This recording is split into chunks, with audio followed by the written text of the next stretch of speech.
All right, good morning, guys. Good morning and welcome. Yes, YouTube is going. Yes, it's recording. And yes, I did all the checks to make sure that it's good. So we should be solid. Whoops. We should be solid. Wayne, let me open up the picture, but that's it right there. You're gonna have to reset database. That's the easiest way. So if you're in a trade, figure out how to exit. But with this one, you're gonna have to disconnect, reset your database, and then once you do that and reopen, it should be gone. Feels like a pain, but that's how you fix it. At least it's way off in the middle of nowhere, so that's a good thing. Good stuff. Good morning, guys. I know yesterday's video wasn't as loud as it needed to be. I didn't realize how many people pay attention because all of them text me and told me that I did it wrong.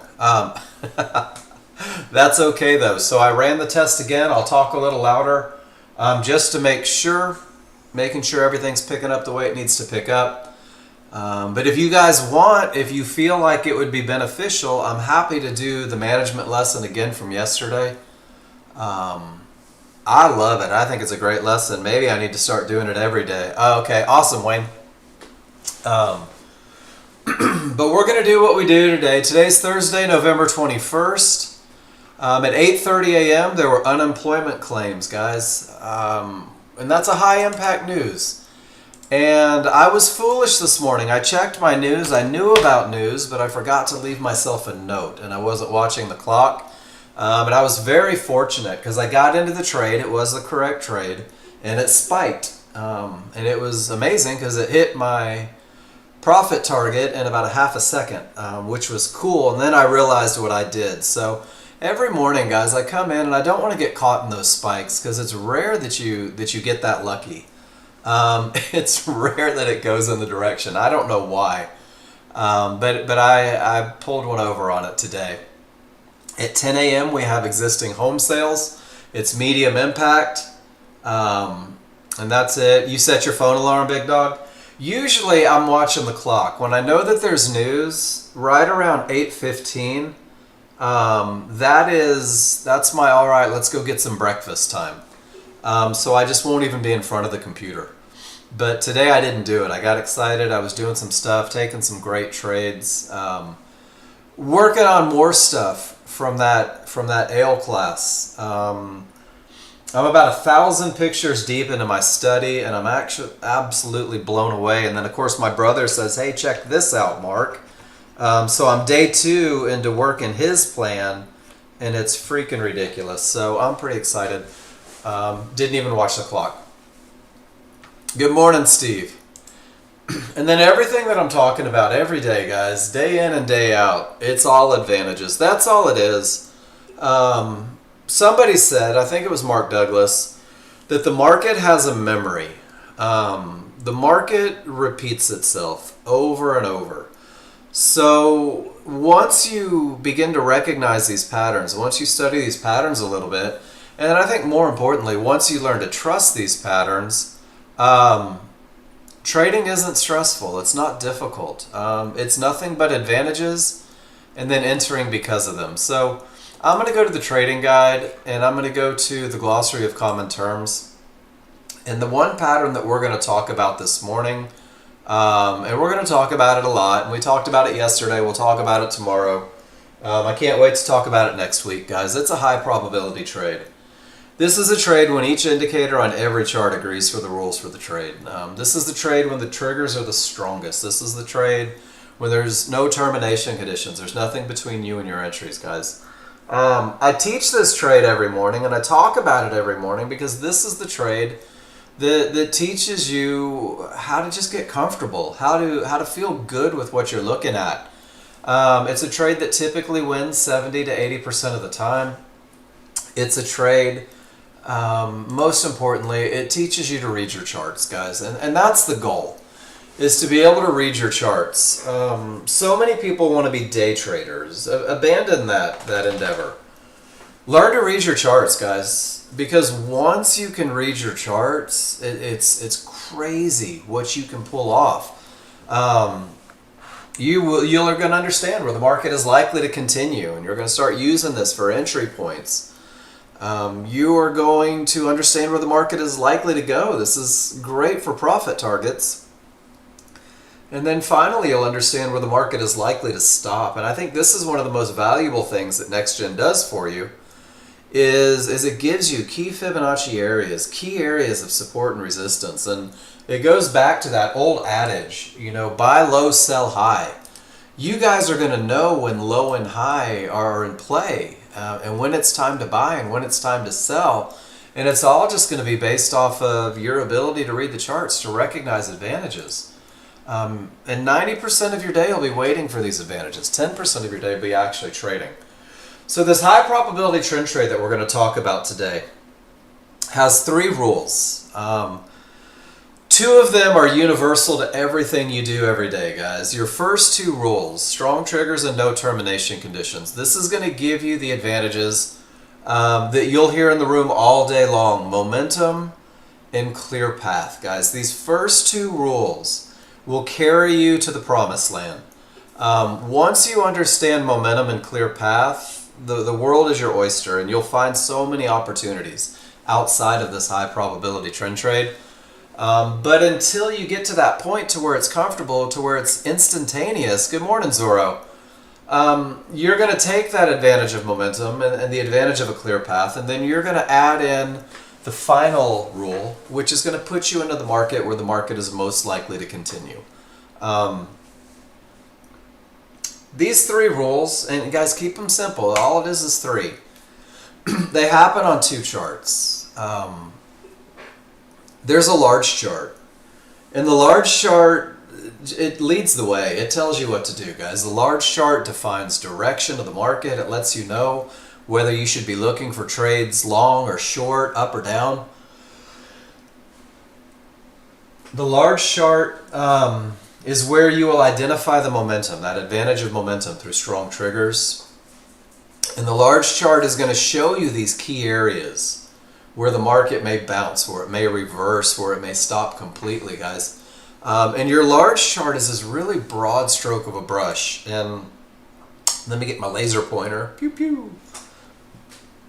On the most current bar on the large chart, that one bar, that first bar, will define direction, momentum, and areas. This is where your first 2 rules happen. Your large chart is very slow. It's hard to see change. And when you have momentum and a clear path, it's going to remain momentum and a clear path on that bar typically. And when it's there, we're going to turn to a smaller chart, a faster chart, guys. And this is going to be your entry chart. And the entry chart refines the broad stroke of a brush. And that's where you're going to pinpoint where the market is most likely to continue. Inside of each of these 1 bars is typically 20 to 30 bars that you're going to see on a small chart. So you're kind of seeing the inner workings of that bar that's establishing these advantages. And it's that refinement process that's going to allow you to reduce risk, and you'll be able to maximize your profit potential. And that's rule number 3. It's just an entry rule. No reason to even look at the small chart if you don't have momentum and a clear path on the large. And we do this because I love this analogy, and my brother built this picture, and it's smart to me. Ask yourself, who am I trading with and who am I trading against? Guys, your large chart is the large crowd. These are the people that create trends and that produce momentum. And these are the people that react at those key areas, guys. The people with the money, they know where these areas are as well. And very often these areas stop the market. They decide to get in, to get out. Sometimes the buyers and sellers of the large crowd fight right at these key areas. And now you guys don't ever have to be a part of their fight. You're going to know exactly where they are and how to avoid that fight. But when these guys say they want the market to go up, it does. And when they say we want to put some momentum behind that market, it's there. And when they say, well, there's no key areas to react at, well, the market's likely to continue. Hey, good morning, Andy. But there's also a small crowd, and this is what your small chart represents. And I really like this because the small crowd fights everything that the large crowd wants to have happen. The small crowd has enough money to create retracements, those little pullbacks that are counter to everything the big chart says. But they fail typically 70 to 80% of the time. You're going to pinpoint through rule number 3 on that finer, smaller refinement chart precisely where their failure is most likely to happen, guys. And if they fail 70 to 80% of the time, your entry at their failure spot can typically win 70 to 80% of the time. You're just taking the other sides of their losing trades. So as you go forward from this point on, guys, I want you to keep it simple, and I want you to keep it very basic, and I want you to focus on seeing advantages, because advantages are why we do what we do.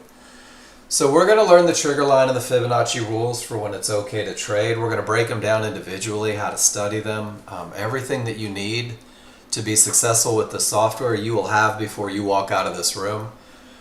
Simulate. Guys, practice. Get out there. Your simulator's the driving range. Your simulator's the batting cages. Your simulator is shooting free throws. You can do no harm on simulator. The only thing that's going to happen is you're going to get better at what you do. But the first step in becoming confident as a trader, guys, in this classroom at least, is post your trades in the room. Every time you do something, drop it in the room. Every time you see something you're unsure of, drop it in the room. As soon as you drop something in the room, guys, it's a private session. You and I are going to talk about momentum, and we're going to discuss those termination conditions, and we're going to look at your entries and your exits and make sure that you're doing things the way they need to be done. Make sure you're reading your charts the way that they need to be read. So each time you post in this room, guys, do me the favor. Discuss momentum, discuss whether or not you had a clear path, and show me where you entered and exited. And what my promise to you is that we'll go through these 3 concepts. And if there was a way that you could have read your charts more effectively, we'll discuss it. If there were challenges that maybe you didn't point out, we'll talk about it, and we'll see. And Z-Robot, you just dropped in 4 pictures of 4 different trades that you keep trying. So Z-Robot, on 4 different pictures, I need to see rules for each trade, okay? Tell me what you see. I haven't looked at your charts. I don't know if they're there. Hopefully you annotated. Don't make me guess. And that's what I always tell people. Don't make me guess what your read is. I'm going to be able to read your charts, without a doubt. I need you to tell me what you're doing. I might. You never know. And we're going to simplify. We're going to talk about 3 rules, 2 charts, 1 trade. Nothing but advantages in a trade that typically wins 70 to 80% of the time. But you've got to know what the looks are that you'll commit to, guys. And that's where taking pictures really pays dividends. The more pictures you take, the more these things stick in your mind. The more readily you recognize advantages, the faster you do your analysis, and the less fear you have getting into a trade. So you need to learn the looks so that they become easy. And that's really the second piece of the puzzle in becoming a confident trader, ASAP. Guys, will you give me a Y, please, if you can hear me in the room?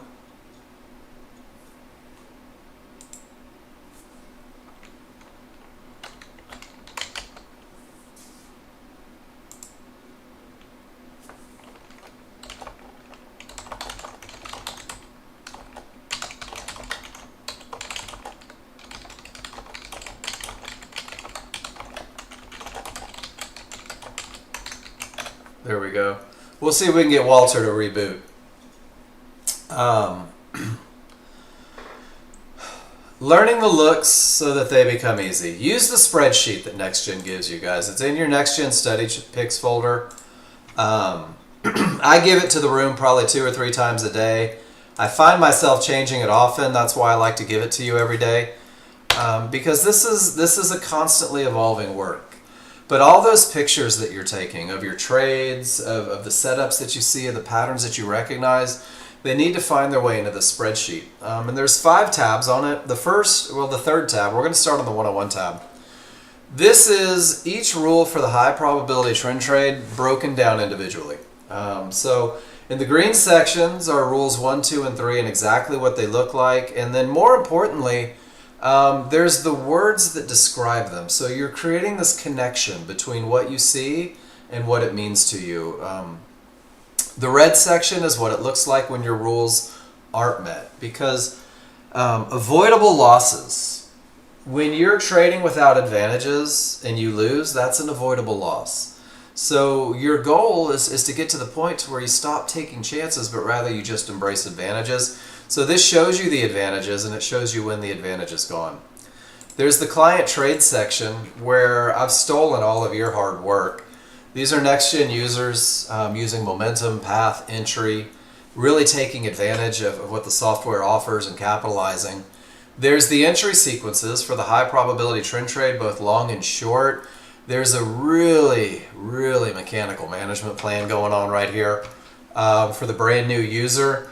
And then you've got to learn to manage beyond the basics, right? You're going to start to learn to enter beyond the basics. And you're going to start to recognize patterns as soon as you can read your indicators. And guys, there's a whole section dedicated to those patterns that you start to see. You should make your favorite look section look very much like the section that I put together. Repetition creates recognition, guys. The more pictures you take, the quicker you're going to get to where you want to be. The more of those pictures you put into my classroom, the quicker you're going to get to where you want to be. You're going to get feedback on everything. And that's where the trade tracking sheet comes in. So if you take a trade and you drop it in the room, we're going to analyze it. We're going to look at it together. We're going to talk about momentum, path, and entry. We're going to look at your exit. We're going to look at your management. We're going to see what scared you, what excited you, what got you in too soon, what got you out too late, or maybe it was just perfect. But you will get feedback on everything that you drop in this room. So track your trades. Put those pictures in there. Talk about whether you won or lost. But I think most importantly for the new user is type out the feedback that you got. Take the time to write it out, to commit that feedback. Oh my gosh, this was perfect, never miss it. Or I broke a rule, this is what I broke. I don't want to do that again. And it's the study that you do tomorrow from what happened today that's going to push you forward and accelerate the learning. So every morning I do this, guys. It only takes me like 5 or 10 minutes. It's not hard to do. And I'm telling you, I take 30, 40, 50 pictures a day some days. As I go back and I ask myself, what worked and what didn't work? Because instantly I'm focused on advantages and I'm shunning those disadvantages. I don't want those disadvantages. And I find that when I have those advantages, trading becomes easy. It really becomes effortless. When I have momentum and path, there's nothing. My pulse doesn't rise. My palms don't sweat. I know that I'm in the good. And the things that feel forced are when I know that I entered a little early, or I know that I broke my entry rules and I'm hoping that it pans out anyway. And if you go through every morning and you go through this process of what worked and what didn't work, you really will set yourself up for the day. And you'll accelerate the learning process very much. And let me go back to the internet real quick and let me see if I can remember how to, there we go. I discovered this the other day, and I think this is a great approach to trading, to focus on small improvements every day, and not waiting for big improvements, guys. Get that 1% every day. So every day when you come in, and that's Kaizen, and I think this is such a cool concept, and I think it was Monday or Tuesday that I learned what it was. Every day I want to be just a little bit better. So if yesterday my study tells me, man, Mark, you screwed up entries, exits, you fought momentum, and you traded into areas. That's a lot to correct in a day, right? It's unrealistic to try to fix everything in one swoop. So today I'm just going to say, you know what? I won't trade into termination conditions. Today I refuse to trade into a line, and that's going to be my focus. And eventually that's going to become habit, and I'm going to get rid of that bad habit. It's the same concept. If you want to lose 50 pounds, guys, don't try to lose 50 pounds. Try to lose a pound a week, right?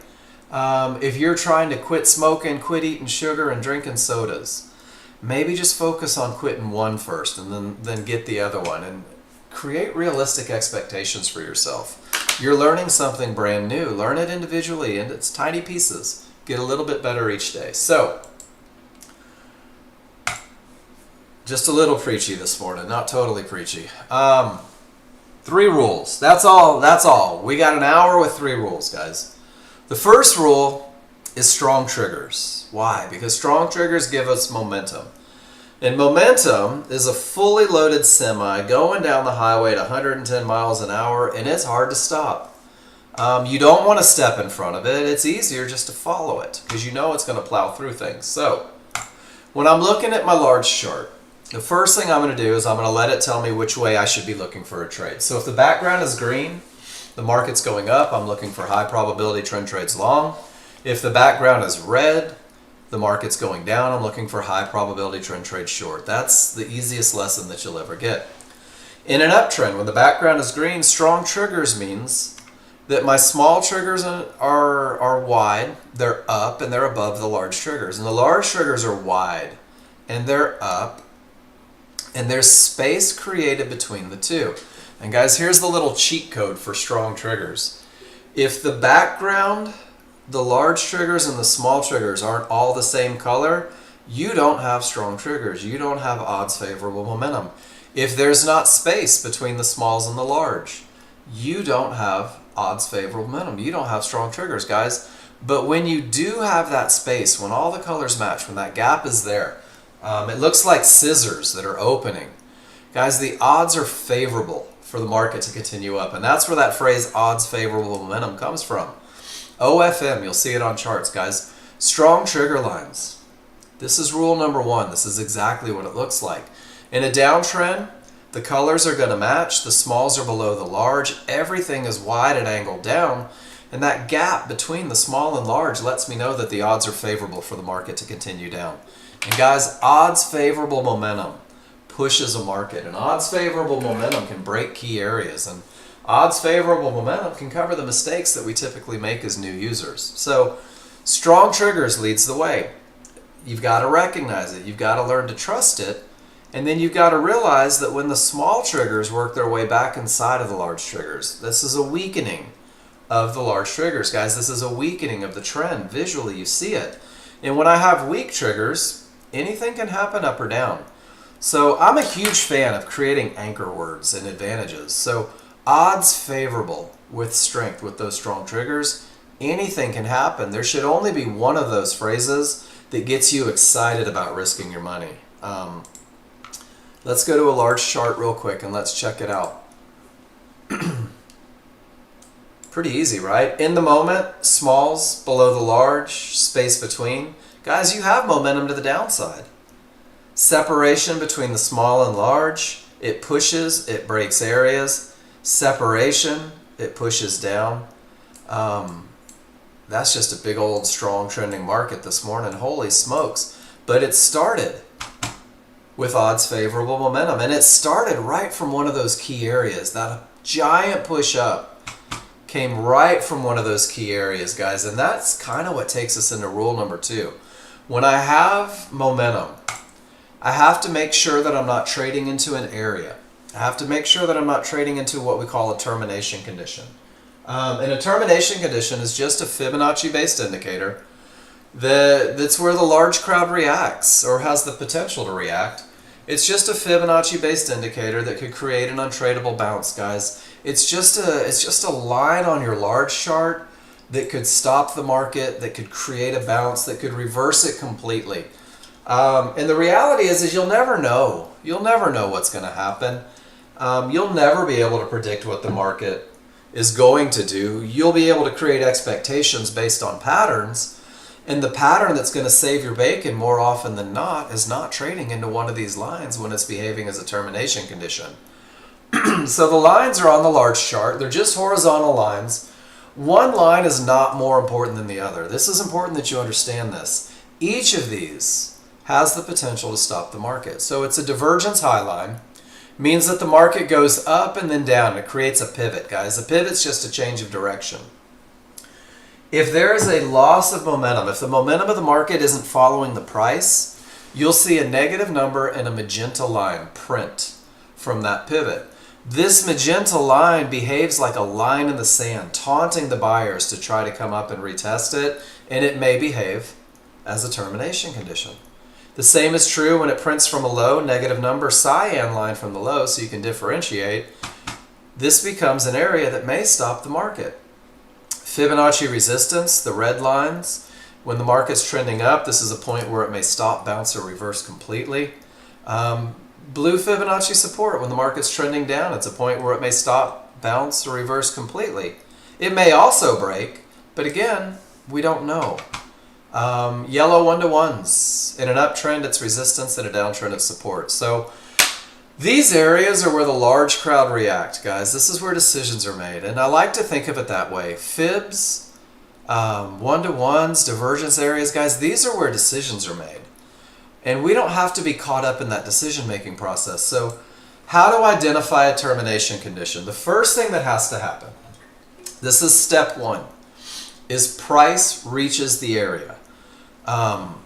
Your price bars go up and they reach Fibonacci resistance. And once that happens, all you have to do is ask yourself, where are my triggers? It can't be that easy, right? It is. Price reaches the area. Where are my triggers? If they're below resistance, guys, don't trade into the area. Resistance is a termination condition. Decisions are likely to be made. It could create a big untradeable bounce. There might be a fight between the buyers and sellers there for the next 30 minutes. Or it could reverse the market completely. And if it reverses the market completely, guys, we're going to call this a strong top. And a strong top is the precursor to the highest probability trend trade short that you can take. And when you learn to read your indicators, you're going to use these key areas that stop the market and find opportunities the opposite direction. And then everything's going down and the market's coming down. And guys, right where I'm at right here, some of you are going to say, oh, support's too close. Support is too close. Guys, until price reaches an area, that area is a target. And once it reaches, now we go through the process. Where are my triggers? And if they remain above support, guys, do nothing. It's a termination condition. You don't know what the reaction's going to be. It could be an untradeable bounce. It could be a fight, or it could be that complete reversal, which produces what we call a strong bottom. So price reaches an area. Where are my triggers, guys? It really is that easy. And then there's really one of two things that are going to happen. It's either going to reverse or it's going to break.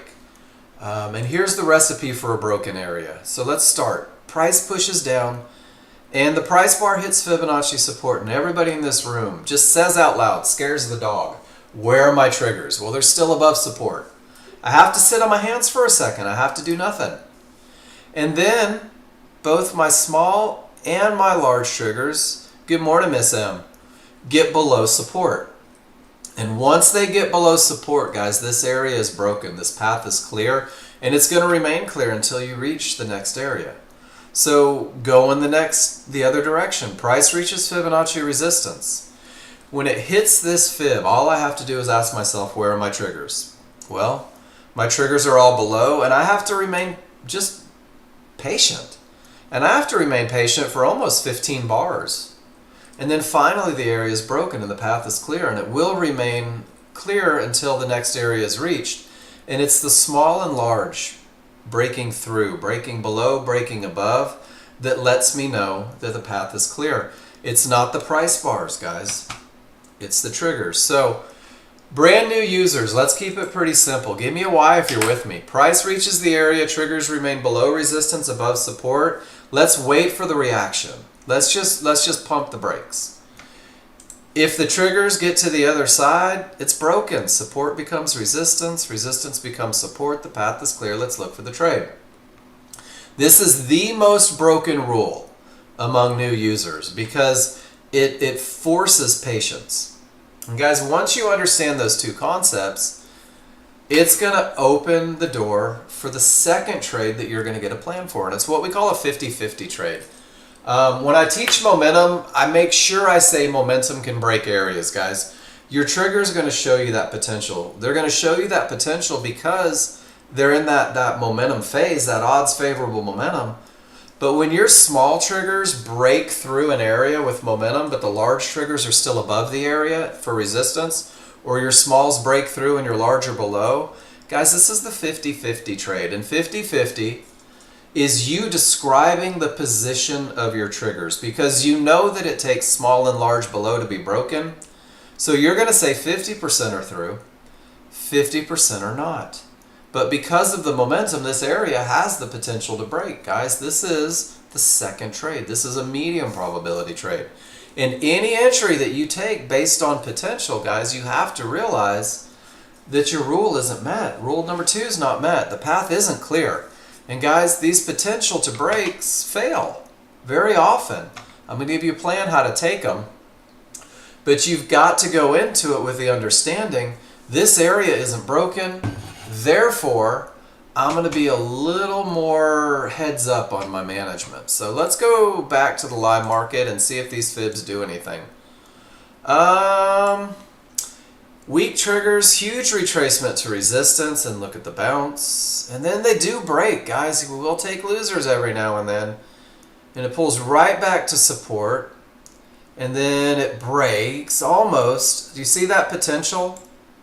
It had the potential to break but didn't, and it retraced all the way to resistance, and then it headed down. And then when the area broke, it came back to it as resistance. Momentum breaks areas right into the 1-to-1s. And guys, this started that giant push up. And you can see how, and I love this. I want you to see this. Right into these fibs, you see that tail. That tail is a fight on the small chart. Right into this fib, you see another tail. Right into that divergence high, there's another tail. Right into this fib, there's a tail. Right into this fib, there's an untradeable retracement. Into this fib, there's a tail. And what you guys are seeing through all these tails is you're literally watching the fight between buyers and sellers as key areas are reached. You also see it over here at resistance, and you see it dissecting the fib. And guys, if you do just a little bit of study on your large chart, you're going to realize that there's no reason to trade into a divergence high, that you don't have to hope support breaks. There's one of those tails right into resistance. Weak triggers rarely push. Support with all the triggers above, not likely to break directly into a divergence high. It didn't have a clear path, and it comes all the way back and retests support. And guys, look at this. Rule number 2 is defining the range that you have to break out of before you have a clear path. And this is one of the things that Fibonacci does for you guys, but there's going to be times, just like we saw, when you're doing nothing, and that's your 90%, there's going to be times where you don't have your rules met, where you don't have those advantages, where there's not a trade set up, where you have to sit on your hands and just wish you were in a trade, guys. And there's going to be times where it's line after line after line. And this is 90% of your day. 90% of your day is doing nothing. 10% of your day is trading. But here's your little silver lining.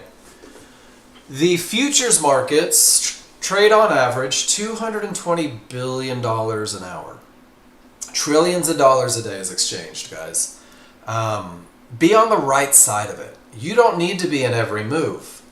You don't need every tick. Every swing doesn't have to be yours. You don't have to be the first one in. And you certainly don't have to be the last one out. Guys, $400 a day puts you in a 6-figure income with your trading. That's it. So we're learning how to get paid in the highest probability scenario right now. Every move isn't your move. And very often, guys, Fibonacci gives you the ability to see where the driving forces of the market are likely to make decisions. And rule number 2 can keep you out of consolidation. It can keep you out of chop. Exhibit A, weak to term, to term, to term, to term, and now they're trying to break out of that range to the downside. You can literally witness the fight between buyers and sellers. And eventually one of them wins. And there's that momentum, and there's that clear path, and then we just reached an area, but look at the strength on that breakout of the range, guys. They're still going. Learn to trust it. If you're not comfortable with it, ask some questions, guys, but that's momentum and clear path. These are the two. This is your foundation. Momentum and clear path is the 100 feet of concrete you're about to build your trading skyscraper on. Good morning, Miss Cindy. You know, I was wondering about you today. It's nice to see you in class. Can you guys give me a why? If you feel comfortable that momentum and a clear path should lead the way, that the large chart tells you when it's time to look for an entry. I'm telling you guys, if you let the large chart lead the way, you miss out on a lot of heartache. Once I have momentum and clear path, guys, I'm going to go look for an entry.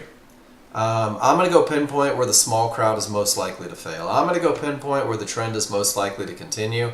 But there's one time when I go to look for my entry that I'll choose not to take the trade, even with momentum and a clear path. And we go back to that idea of divergence. Divergence is a loss of momentum. So 3 divergences in the same price range, guys, it may terminate the trend. It could stop it completely. It might just create a shove that puts you past your entry points. 3 divergences in the same price range is the only time when I have momentum and a clear path on the large chart that I'll let the small chart talk me out of a trade. That is the only time. Rule number 2 is not met because of a small chart. But if it's not there, I'm going to use a limit order to buy or sell a pullback at an area inside of triggers. That's kind of the precision that this methodology gives you. So much so that you'll wait for the market to come to you right at an area inside of triggers, guys. So on your large chart, on your small chart, there's this gospel truth. And this is a phrase that I want you to say every time you're looking for an entry.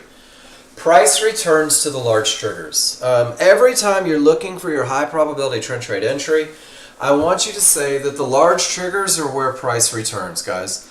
That when the retracement starts, these trigger lines define where the price bars are most likely to return. The areas inside of the triggers define where it's most likely to bounce, guys. And this is where that patience, avoiding that fear of missing out, has to come in. Because when you're large and you're synthetic or one on top of the other, guys, large or smooth, these are native to the 5-1 entry chart. You'll use these to gauge momentum. These stepped ones are the synthetic. They're nothing more than the large triggers from the large chart. When they're overlapping, like 2 snakes riding piggyback, guys, this is what we call favorable large triggers. And favorable large triggers is going to provide the smallest window of opportunity, the smallest range where the market is most likely to continue. This is the one that's going to reduce the risk for you dramatically. And just like Andy posted in the room, price returns to the large triggers. It's crazy how often it happens. Look at that. Egads and little fishes. But look at this. Price pulls away from the large triggers and snaps right back, and it breaks away from it and it snaps right back, and it does it here. And this is kind of what we're looking for. Pulls right back to those large triggers with momentum and the potential to break, and this tail is a potential entry, and there's a good chance it looks like this on your smaller, faster chart. So let's define our entries, guys. When the rules are met on the large chart in the live market, this is going to be the look on your 5-1 when the 13-2 triggers are strong, when that path is clear. This is when you start looking for your entry. And you're going to focus your attention on the large triggers, the synthetic triggers, and if they're up, they're wide, they're overlapping, guys, you're going to look and see what areas are falling within. Fibs, midbands, and yellow 1-to-1s. None of these areas are more important than the other, guys. A fib isn't stronger than a midband, and a midband isn't more important than a 1-to-1. It's just a line on a chart, guys. These lines are where I expect the bounce. So I'm just going to say, all right, here's my range. This is where I'm going to watch. But I'm going to wait for that small crowd to fight. I'm going to wait for the retracement, guys. I'm going to wait for a reversal bar. And a reversal bar is just the first down bar after all of those up bars. And when I get it, I'm going to create what I like to call the window of opportunity. I'm going to look for my areas inside of triggers, from the highest point of support to the lowest point of support. Or if I'm looking for a short trade from the highest point of resistance to the lowest point of resistance. And those areas kind of define where the market is most likely to continue. Triggers are where I expect the price bars to return. The areas inside of triggers are where I expect that bounce, or where I anticipate that bounce. So the price is a tennis ball. The areas inside of triggers are the brick wall I'm hoping it bounces off of. So my job is to activate a limit order right at that highest point of support, maybe even a tick or two above, because of all that momentum and clear path. And guys, you'll have your limit order set maybe on the second bar after the reversal bar, maybe the third if the market's moving quick. But you've got to learn this process so that you can get your order there in time. And if the small crowd can push, if that retracement does in fact come back to those triggers, I'm in a long position right there at 79.21. I have the advantage of momentum. There's a clear path. I waited for the pullback to areas inside of favorable large triggers, and I actually bought this thing on the way down, which is a little scary at first, but it's kind of cool.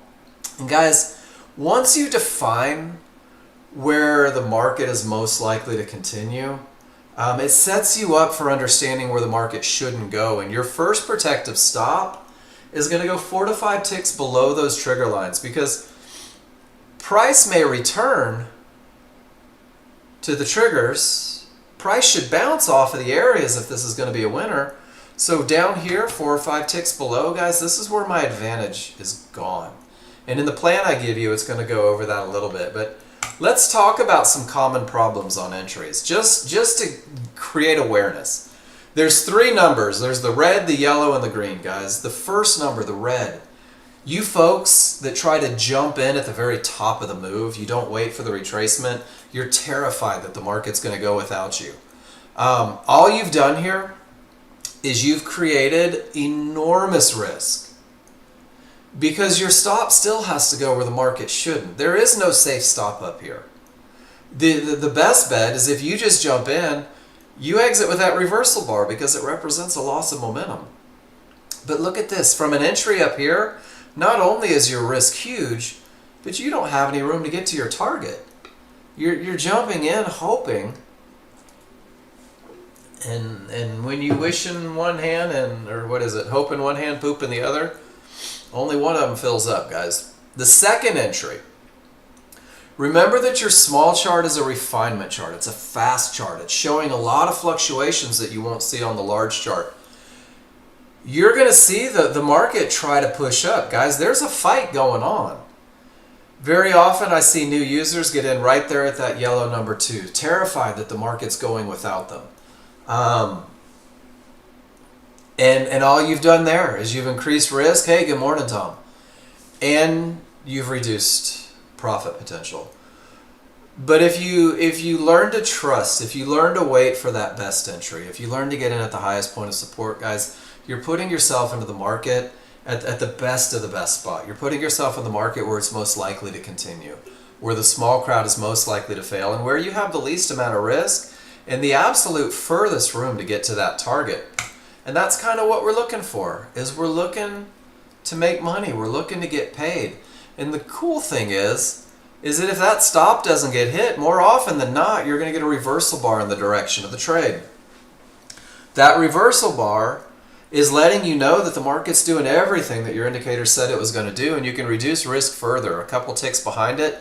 And it's not uncommon to see Nexgen users take the perfect entry, get the reversal bar, and be left with only 3 or 4 ticks of risk on a trade. And it's kind of cool to see, because then even if it does turn around on you, you're losing virtually nothing. But I said earlier, you've got to learn these looks so that it becomes easy. You've got to recognize these patterns so that it becomes easy. And one of the easiest ways to do that isn't to take trades, but rather to go back with the momentum and the clear path of the potential to break and just circle a tail. And if you do that, we did it right here. So if I circle this tail when everything's just going rock star north, I'm going to go back on a small chart and I want to see what it looked like. And that was about 8:14 in the AM. And the market pulled right back to an area that's below the top of the triggers, above the bottom of the triggers, and it bounced directly off of it. So I'm starting to learn patterns now. I'm starting to see these things that are setting me up for success, that repeat themselves every day, guys. And to be able to do this, you gotta learn these looks. So that's the high probability trend trade. It took us 30 minutes.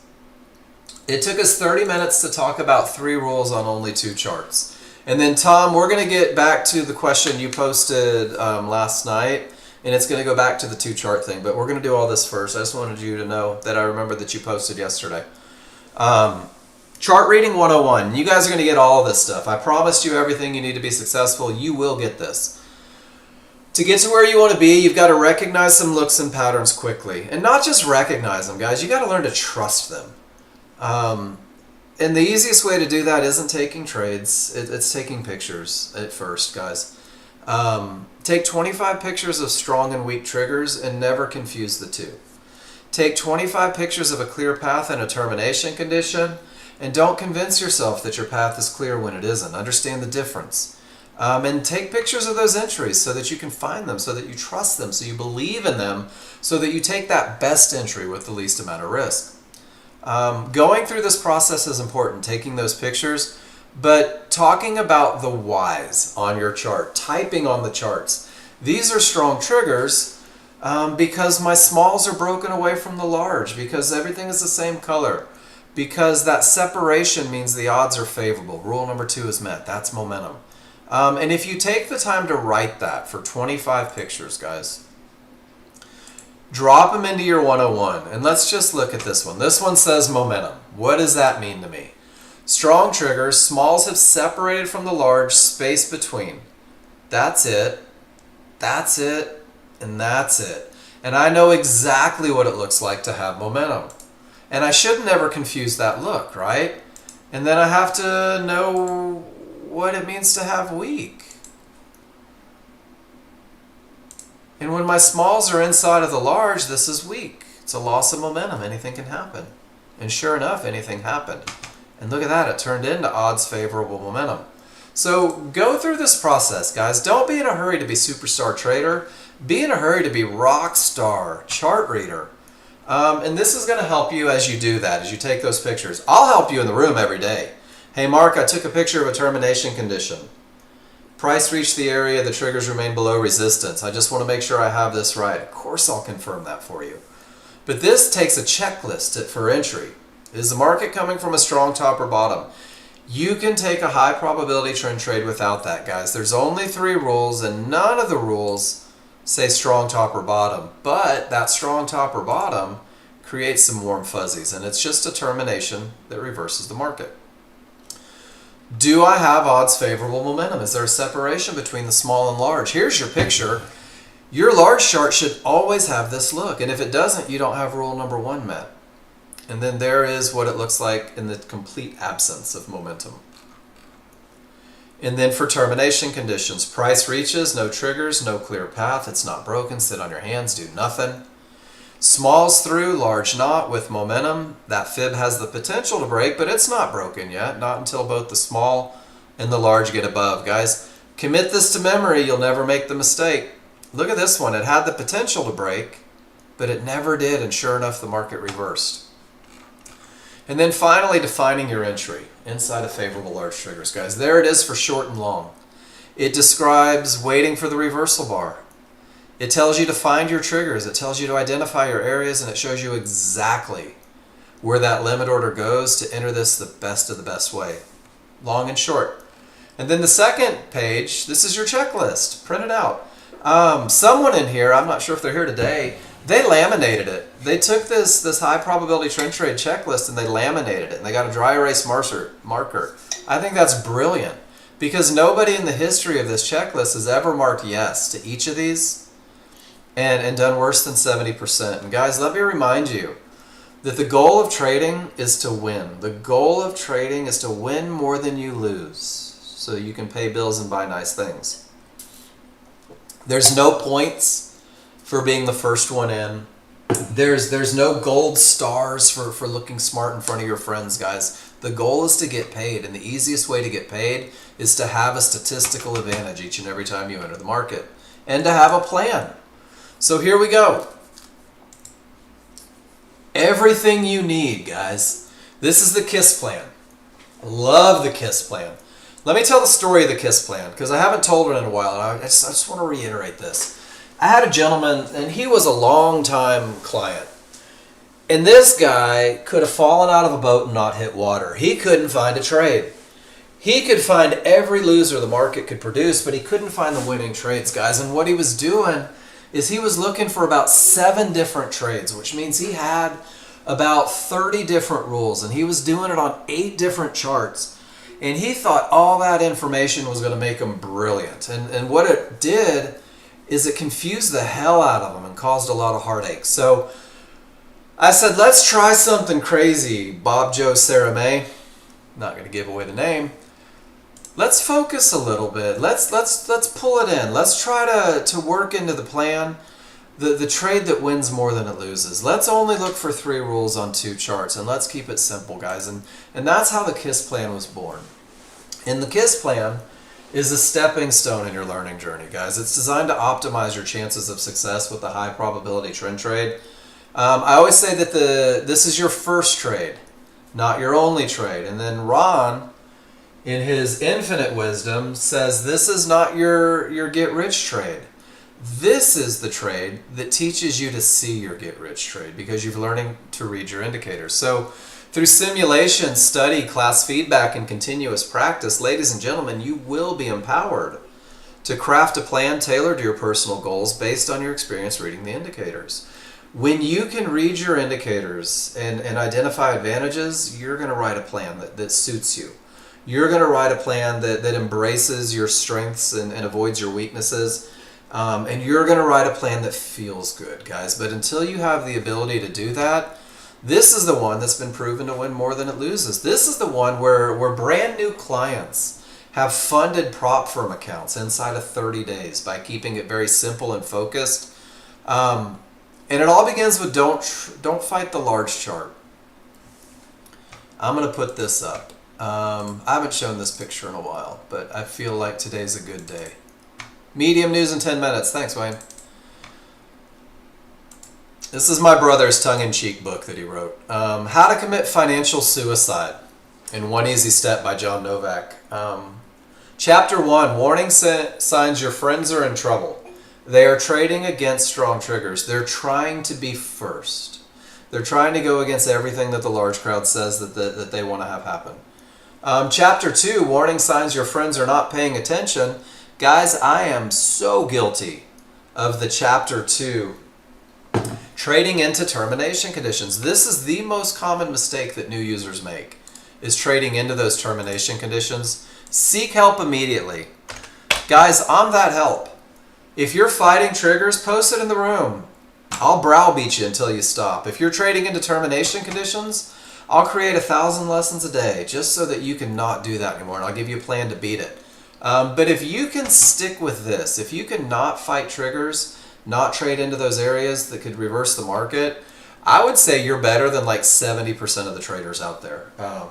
These are just the most common things, guys. That's how that little fake book got written. Define your entry. Let it be your entry. Yeah, Mark gave me the KISS plan, but this is M's KISS plan. This is Sid's KISS plan. This is Zorro's KISS plan. This KISS plan belongs to Rob and Cheetah. It's individual, guys. There's no team sports when it comes to trading. This is 100%. You're on your own, and you're in control of your actions. And the smartest actions come from following a plan that's been proven to win more than it loses. So, define your entry, embrace the advantages, and get into the market where the market is most likely to continue.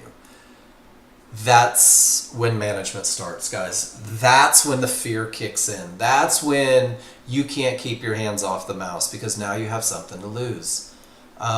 Management. Your management, in the beginning, your best chance of finding success is to allow your management to be every bit as mechanical as your entry was. You only took the entry when you had strong triggers, no terminations, in an area inside of favorable large triggers. So now you're only going to go through management processes when something happens, if then. And you will ultimately craft a plan tailored to your personal goals. It'll be based on your experience reading the indicators, guys. But your initial stop is 100% dependent on your ability to recognize the entry. So focus on entries for 20 days. Once you get in where the market is most likely to continue, there's only one place to put your stop in a high probability trend trade, and that's 4 to 5 ticks below the trigger lines. Below the trigger lines, where price could return. Below the window of opportunity, guys, because once it goes 4 to 5 ticks beyond those triggers, your advantage is gone. Here's the kick in the clackers for you new kids. Your stop's going to get hit. Guys, you will lose trades. Don't fool yourself into believing that you're going to win every trade, but don't put the weight of the world on just one trade, guys. If I take this highest probability trend trade 10 times and it wins 70% of the time, I have to lose 3 trades out of that 10, guys, and I'm probably going to lose 3 out of every 10 trades. And it sucks when it's the first 3 trades, but it happens. We're taking a sample. We're trading a pattern, guys. I want you to be willing to take losers, and that's where Simulator really helps. It doesn't hurt to lose on Simulator, but go back and talk about it. Did you do everything right? Did you have your advantages? Did you break a rule? So once I'm in, my stop's where the market shouldn't go, and I'm either going to get stopped out, and I'm cool with that because I had all the advantages, or I'm going to get one of those reversal bars, guys, that confirmation bar, that up bar that's going with the trend, with the direction, with the momentum, with the clear path, guys.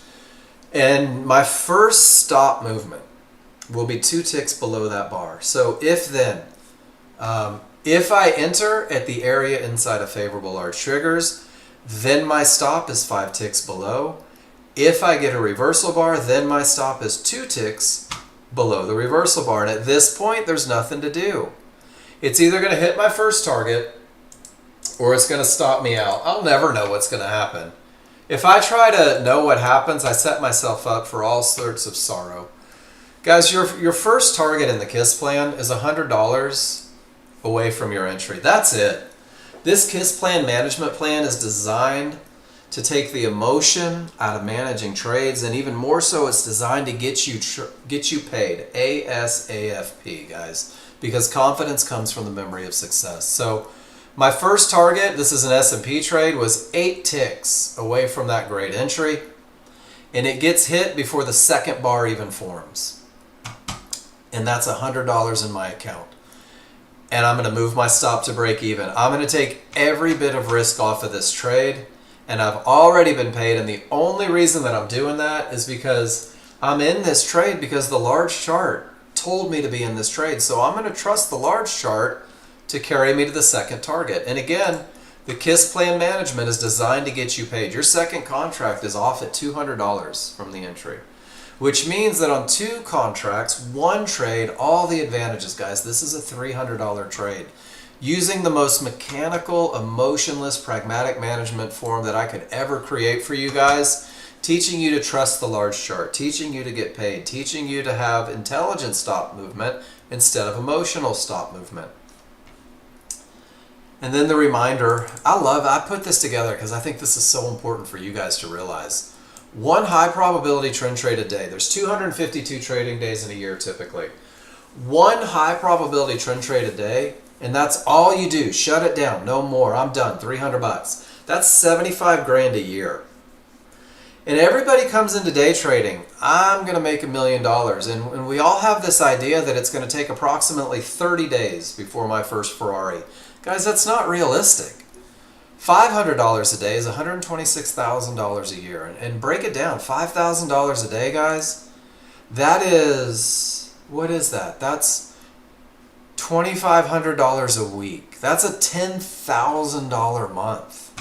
That's a pretty good month by anybody's standards, and that's not a lot, guys. You're going to see the potential to do this, and you're going to see it quick. But the one thing you have to do, well, you don't have to. Do whatever you want, guys. I'm not the boss of you. But the one thing that when you decide it's time to risk your money to go live, to get a prop firm, to do something outside of Simulator, you should understand why you would enter and exit a trade. That's the KISS plan right now. You know exactly how to enter a trade and exactly why to exit it. And your entry rules are based on patterns that have been proven to win more than they lose. So your job is to prove to yourself that they win more than they lose. You've got to go back and study them, because if you don't have trust in your entries, you're not going to take the correct entry. And then your exit conditions, guys, those are when your advantage is gone if you haven't reached your target yet. And again, if you don't trust your exit plan, you're going to let emotion, you're going to let your gut jump in. And you're going to start holding for bigger moves when the market doesn't want to give you a bigger move. Or you're going to jump out of the perfect move because you're going to say something silly like, well, what if it turns against me? Despite all these advantages. So you're going to learn to keep it real mechanical, guys. And your rules eliminate the need to know what's going to happen. It's scary that you don't know what's going to happen, right? It's terrifying. I'm an alpha. I need to be in control. You'll never know. Stop trying. You create your own pain by believing you know what the outcome of your trade is going to be. I have people tell me all the time, well, I didn't take that one because I want to start with a winner. Well, no shit. We all want to start with a winner. But you're not in control of that. So change your language.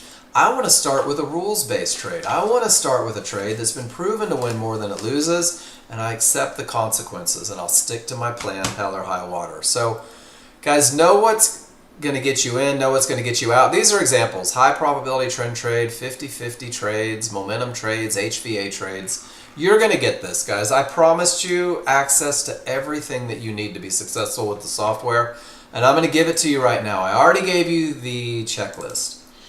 So now I'm going to give you a zip file.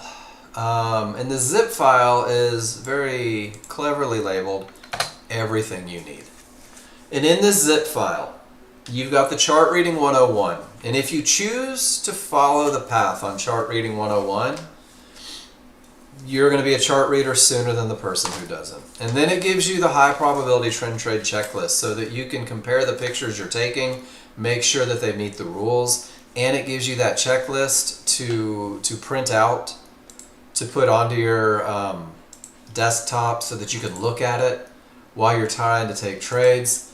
I'm going to throw this out there, and I didn't say it when I introduced this. When you take pictures, if you really want to get to where you want to be, this is what you should be writing on your chart. Every trade you take. Did I have momentum? Even if it's a no, you should identify it. Learn to speak in terms of advantages. Talk about the termination conditions. And then this last one right here, notice that it's highlighted. Area inside of favorable large triggers, guys. If you just commit to your entry being somewhere in that range of triggers rather than beyond them, it's going to eliminate a lot of problems that you have. So you've got the high probability trend trade checklist, guys. You've got the Chart Reading 101. You've got the KISS plan for the high probability trend trade. And guys, this one opens the door for the 50-50 trade. So now you've got the KISS plan for the best of the best, and when you're comfortable with it, you can go to that 50-50 trade, that medium probability trade, guys. And this will be most of your trades. But if you don't understand a strong top or bottom, you're going to struggle. If you can't identify momentum, you're going to struggle. If you don't know that divergence is bad, you're going to struggle. But divergence is only bad for the 50-50, not so much for the high probability trend trade unless it's 3. So what happens is if you try to catch all of the trades before you're good at one trade, you run the risk of confusing your rules, whether it's management or entry. So keep it simple, keep it focused. You're also going to get that daily goal sheet reminding you that you don't have to make $1 million a day to be rich. You're going to have the exit conditions. It's going to help you as you grow your management plan. And then I'm going to talk about one more thing, and we're going to take our first break, guys. The key to everything that we do, and let's zoom this bad boy up for you, is having a foundation, building a foundation, understanding that very core concept of those advantages. So you're going to understand the basics, and each day you're going to compound a little bit. That 1%, right? That Kaizen picture that we looked at. Do I still have that? Yeah. I'm going to take this picture, and I'm going to drop it into this, because I think that's my new favorite picture. It's huge. There we go. So for you new users, guys, I'm going to blanket you. I'm going to smother you with the most conservative rules ever for the highest probability trend trade. And I'm gonna harp on you every day to recognize advantages. And I'm going to hand you a solid plan that optimizes your chances of success and encourage you to stay really focused on that very basic. And this is where I invite all of you that are back in my class that have been with Nexgen for a while that aren't finding the success that you think you should have been finding. Guys, go back to the KISS plan. Go back to it. Embrace it. Give it 5 days. If you're not paying your bills with trading already, why not? Go back. Give it 5 days and relearn the basics, the advantages. Kind of rekindle that fire, guys. But in the beginning, this plan, guys, it's designed to optimize your chances of success. So for you new kids, all termination conditions are bad. It's the floor. The floor is lava, guys. No momentum is horrible. You might as well run up the freeway the wrong direction. Trading into termination conditions, kiss of death, right? But the reality is they're not always bad.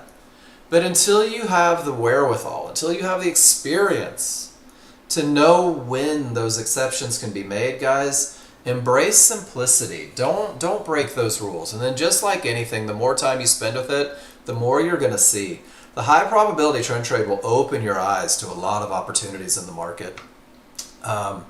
You've got to learn the process that yields the results, guys, and then the results just seem to follow. When you focus on execution of the method, the results seem to follow, guys. The money is a byproduct of the process. Keep it basic. Be okay not keeping up with the Joneses. Because you're going to see people in this room that are taking freaking phenomenal trades. And they don't even look like high probability trend trades. But they learned those through repetition. They learned those through study. They got feedback in this room. They took 1,000 pictures. And you can find an extraordinary level of success with the KISS plan. I watch it every day. And the further you deviate from simple, the longer it's going to take you to learn how to be comfortable with pattern recognition. Trust me on this one. The further you deviate from simplicity, the longer you're going to spin your wheels, guys. And then here's my favorite thing to say to you guys. Question everything. Mark said that's a termination condition. I don't see it. Mark, explain yourself. Hell yeah, I will. I'm glad to. We'll go right back to the core rules and make sure that we're getting the right concept. Dude, I make mistakes some days. I want you to learn. That's my goal. My goal is that you learn and you get so good at this that you fire me one day. But give yourself a little grace. That's for my beautiful wife. That's her favorite phrase. Give yourself a little grace. You're new. It's okay to be new. It's all right to not know everything. Stop putting so much pressure on yourself, guys. Little bit every day. So, you have everything that you need to be successful. You have rules, you have indicators, you can simulate, you can practice, you can get feedback. I've taught you how to study it. We've identified the patterns. Guys, the only thing that you don't have at this point is the repetition to be comfortable. The only thing you don't have is the experience for this to seem easy. So that's on you. There's a fast way. Post your trades in the room and use that spreadsheet. And there's a slow way. Do it your way. Guys, I did it my way. It cost me $5 grand in 3 hours, and I almost quit trading before I started the right trade. So this class is designed to get you to bypass a lot of the pitfalls that I had personally, that traders tend to have personally. And the more you just suck into that good stuff, the easier it becomes. So let's see, what's the market doing? Whoop, look at that. Didn't break. Man, it had the potential, but divergences on a 50-50, no areas inside a trigger, said don't do it. Thank goodness, it just saved me some money. Whoop, that's my untitled workspace, sorry. NASDAQ went crazy at 10. I love it when it goes crazy. Volatility makes me giddy. That's how I get paid. And termination, but I don't have momentum. I don't have a clear path. You guys see how crude oil is caught in the ugly? Let's wait for it to break. Let's wait for those advantages. So guys, I'm going to go take a break. Go walk around my big echoey house for a second. When I come back, we're going to talk about everything that you guys have posted in the room. We're going to talk about the advantages on your chart. We're going to talk about the disadvantages on your chart. We're going to talk about your entry. we're going to talk about your exit. So guys, if you really want feedback, I mean, if you really want feedback, the easiest way for you to do that is to tell me what you see. The easiest way, the best feedback you're ever going to get is when you, on your chart, identify momentum, when you talk about whether or not you had a clear path, and you show me your trade from entry to exit. I love your entry pictures, guys, but I want to see where you got out, because there's lessons from start to finish. There's something to make you a wee bit smarter all the way from start to finish. Oh, and in that file I gave you, the Everything You Need file, did I drop that in there? I did drop that in there. It's also got my PowerPoint. It's got my PowerPoint that I use to teach every day. You have every picture used in this classroom to make you smarter. So use the tools. And I'm going to go stretch my legs, and when I come back, we're just going to start looking at pictures. Holy termination conditions, Batman. Look at the instant reaction, right? Even if it doesn't reverse, damn near to the tick. To the tick. Ah, love this stuff. I'll be back in 5, guys. Go stretch your legs.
I am back. YouTube is unmuted.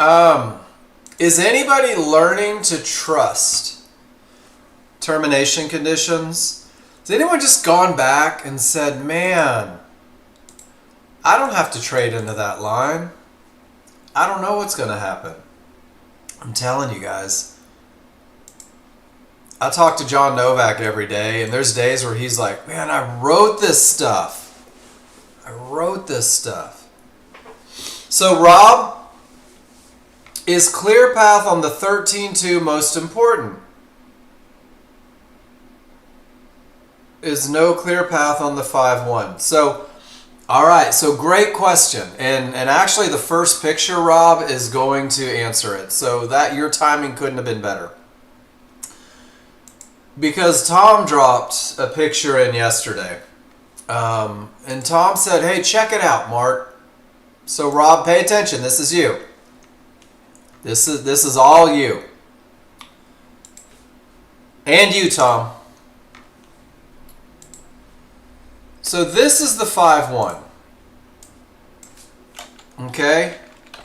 This is your entry chart. Have you guys ever heard in the first 10 seconds of rules that we trade 3 rules on 2 charts? You guys remember that? And the large chart will define the direction of the market, and the large chart will define the momentum of the market, and the large chart will define the termination conditions in the market. Do you guys remember that? Most people do, right? Until it's time to take a trade. Why? Because we try to talk ourselves out of stuff. So Tom asks, is this a strong top? Well, strong tops don't come from an entry chart. Strong tops come from the large chart, the chart that defines momentum, that defines areas, right? Is this still trading into a termination condition? Guys, termination conditions are defined on the large chart. So what happens, and man, I'm so guilty of this. No, they're 2 different charts, Rob. So let me show you something. Maybe the visual will help. So I want you to see. I'm just going to take this one bar right here. Oops.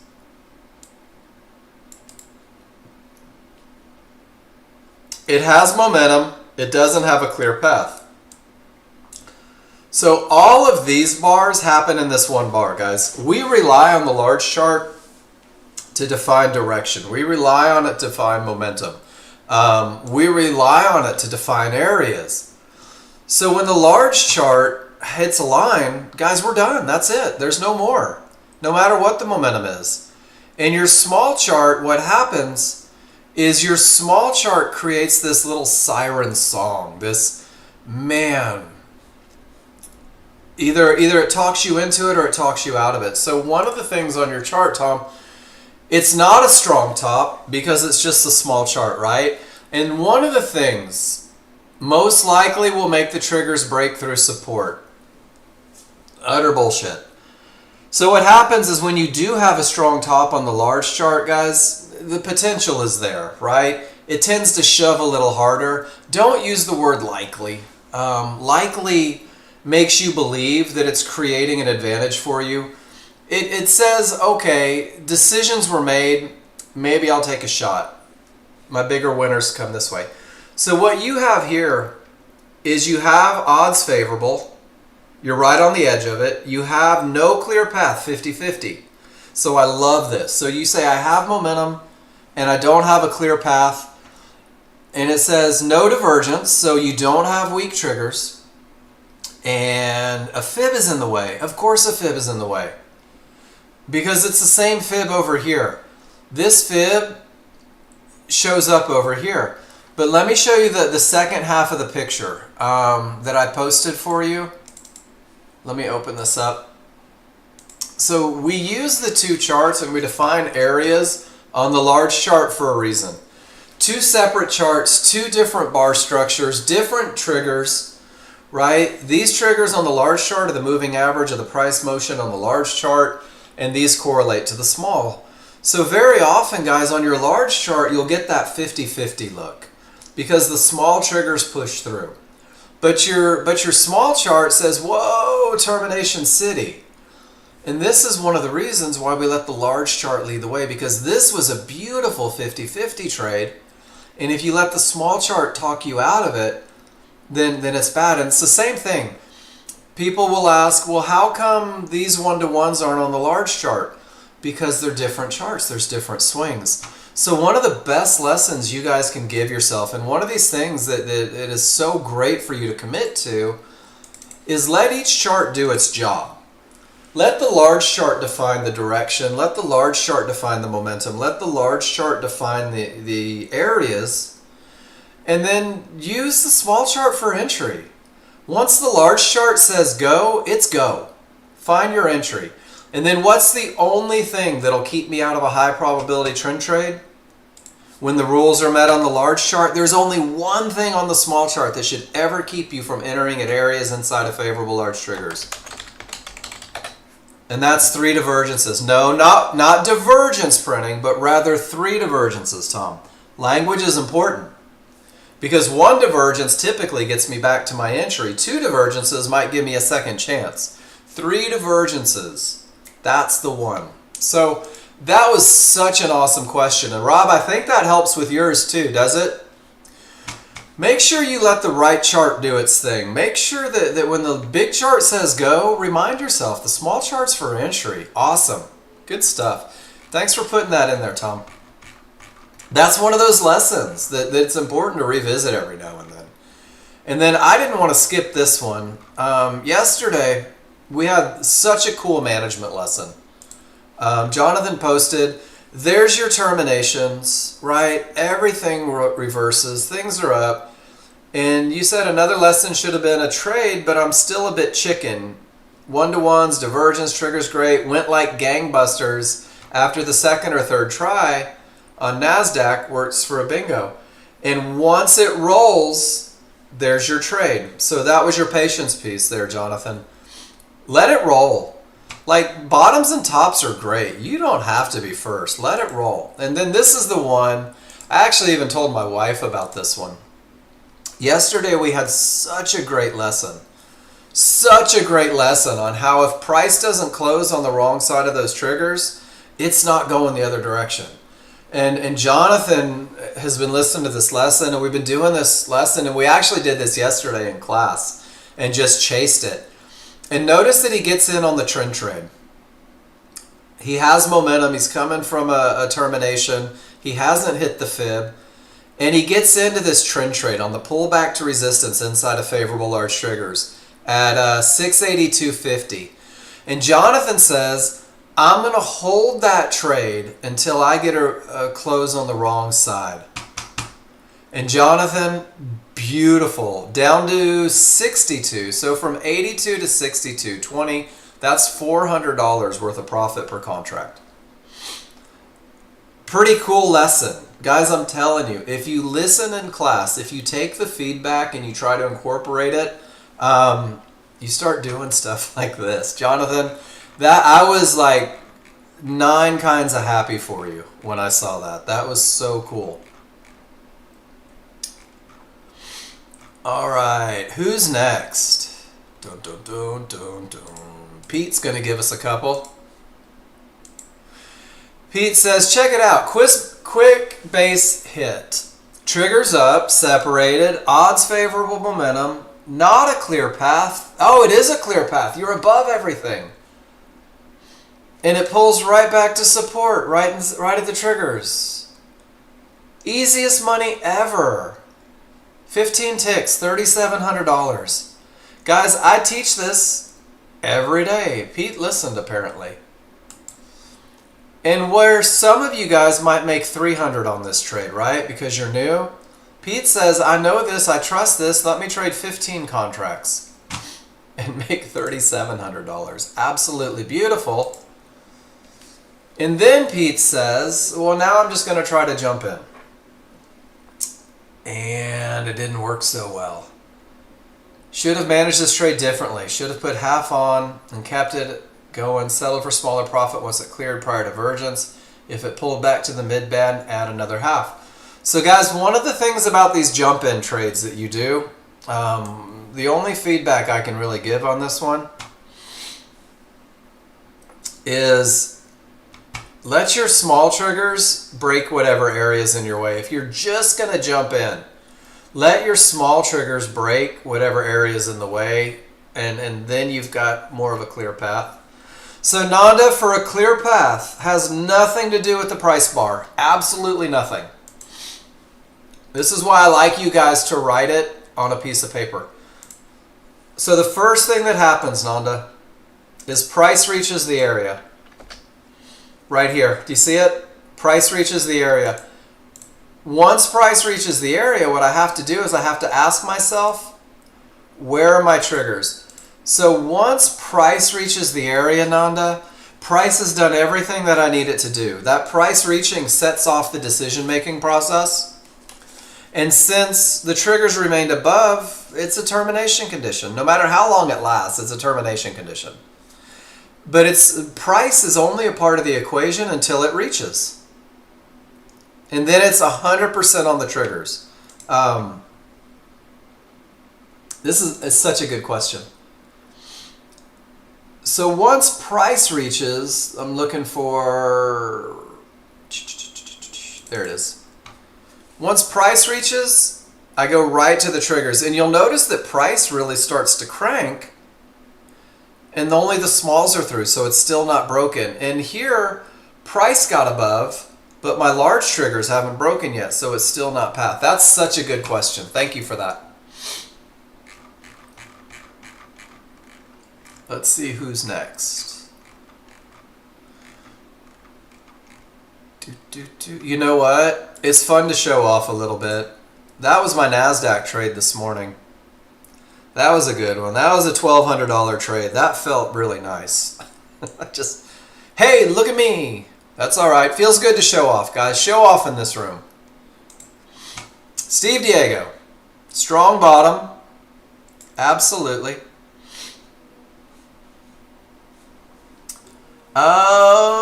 Everything says up. You're not quite to trouble. Little tight.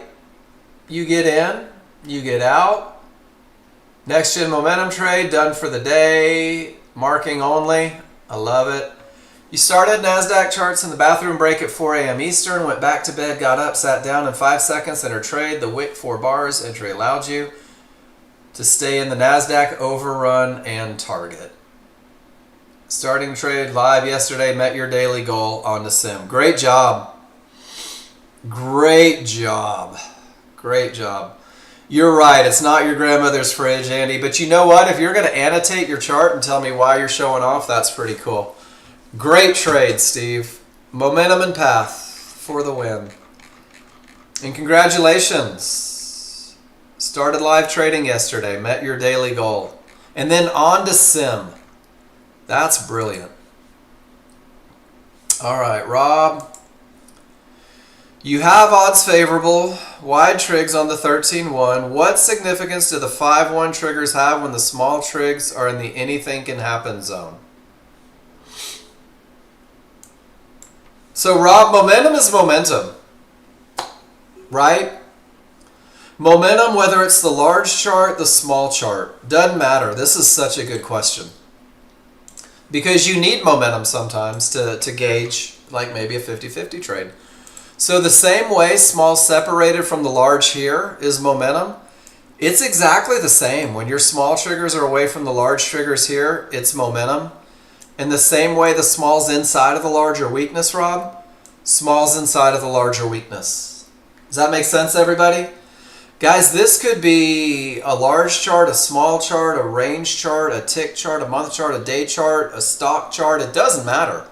Separation is strength. And back in the middle is weakness. Good question. Thank you for that. And then the next, the compounding on that is when do I need strong triggers on the small chart? When is that really imperative? When I'm trading in one of those 50-50 trades. Because I don't want to sacrifice momentum. Good picture. Good question. But momentum is universal. The look is universal. And Wayne, we saw that one and we fixed it. So let's go to your trades. Large chart. Strong top due to average trigger below divergence. That's right. Price reached an area. Triggers didn't break. It reversed the market. Strong trigger or strong top. Recipe's always the same. Wayne nailed it. Price reaches the area. Where are my triggers? They remain below. They don't break. If it reverses, it's a strong top. Once it reverses, in the small triggers roll, Wayne, there's your first trade. There's your momentum trade. So it's down, momentum, momentum, Wayne lets the triggers break the 1-to-1s, pulls right back. There's your momentum trade. Out at trouble, out with a loss of momentum. Second target would have been the mid-band, but you switched to sim after meeting your daily goal and trailed the stop at the reversal bar marker. Reversal bar stop was 160. Mid-band target would have been 250. You got paid, and I like it. And your reversal bar marker is really close there. So, can we do a lesson? I know you hate the mid-band, Wayne, and there's a time to exit at it, and there's a time to hold into it. So guys, we're going to talk about the gap theory, and the gap theory means that price reaches an area, and the mid-band, or the large triggers, are more than a full bar away. This reversal bar marker right here shows me where this becomes an up bar. And if my large triggers are above it, it's likely to close the gap back. So Wayne, that's the one time that your mid-band is a termination condition. When those large triggers are a full bar away, that is the only time that we consider the mid-band a termination condition, and that is a great time to get paid at the mid-band.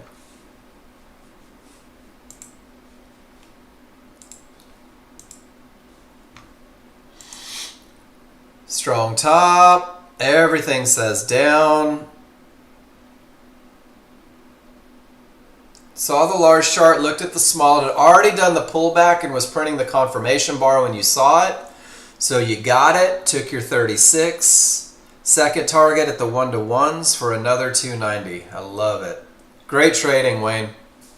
It's just a trend trade, and it worked beautifully. Solid trading. And guys, if you're new and you have questions about someone's chart, don't be afraid to ask. All right, Zorro. Oh, is that Wayne's? Yeah, that is Wayne's. All right, Zorro. Maybe I missed your second chart. There we go. All right, let's take a look. Strong bottom. Odds favorable. And here's the cool thing, Zorro. Not a termination condition in sight, because the mid-band's only a termination condition if the large triggers are a full bar away. They weren't. So what you did is you jumped in before your entry point, and you got stopped out. I have no idea why. And then you jump back in, and it came right back to the perfect entry, and you held it to fibs. Nicely done. Guys, this is the thing. If you jump in between the reversal bar and the area, you're probably going to get stopped out at the area. And there's just no place to put your stop that isn't in the right spot. I like the trade, Zorro. I'm sorry you had to take that first one. And then once again, odds favorable, completely clear path. Pulls right back to support inside of the favorable large triggers. I'm still not sure why you're getting stopped out here. Zorro, is there a reason for the exit and then the re-entry?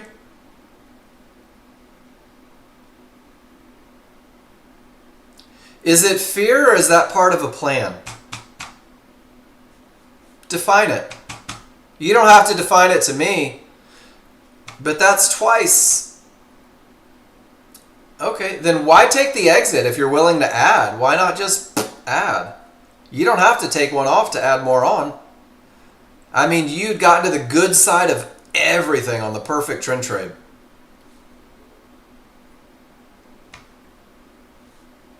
On this trade, put all four on. Nice trade. Nice trading, Tex. All right, who's next? Miss Cindy. 2 days ago. Hope you're feeling better.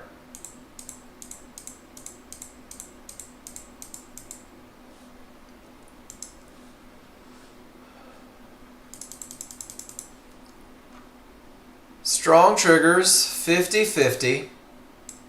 Oh, you waited for the pullback, Cindy. I'm so proud of you. You waited for the pullback back to the areas. Easy money. And then when the divergence prints on the 50-50, you got out.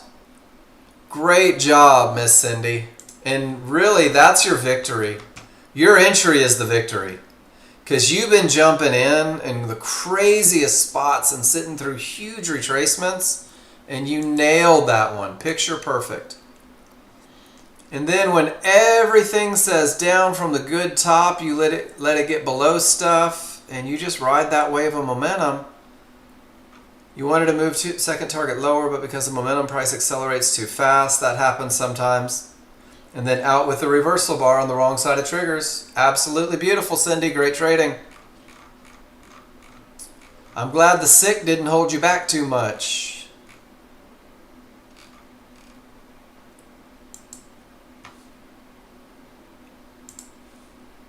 Weird. So price clears the trouble. Everything says down. The momentum is strong. And quick hit. Great stuff. Ron, one day you'll take that lesson and you'll do a runner until you get a close on the wrong side. But guys, if you make it $115 at a time, if you make it $115 a time, guys, it takes 4 trades to put you in 6 figures. At $115 a trade, it takes you 4 trades to get into 6 figures, guys. Get on base. Get on base. Yeah, but that runs into fractions. I can't do that math. Let me keep it simple, Ron. Great trade. Momentum and clear path, guys. That's the holy grail.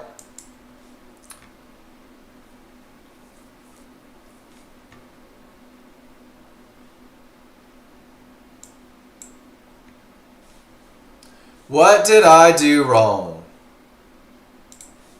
Rob, are you in here? Are you listening?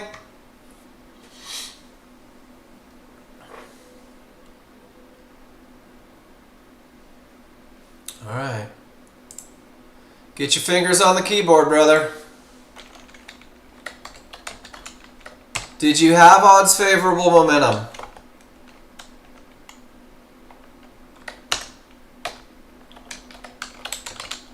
Did you have a clear path? Large triggers weren't a full bar away. I'm going to help with that one. Gap theory wasn't in play. You had a clear path. You did have odds favorable momentum. Did you wait for the pullback at an area inside of triggers? And I see where the confusion came in. Let me blow up your picture.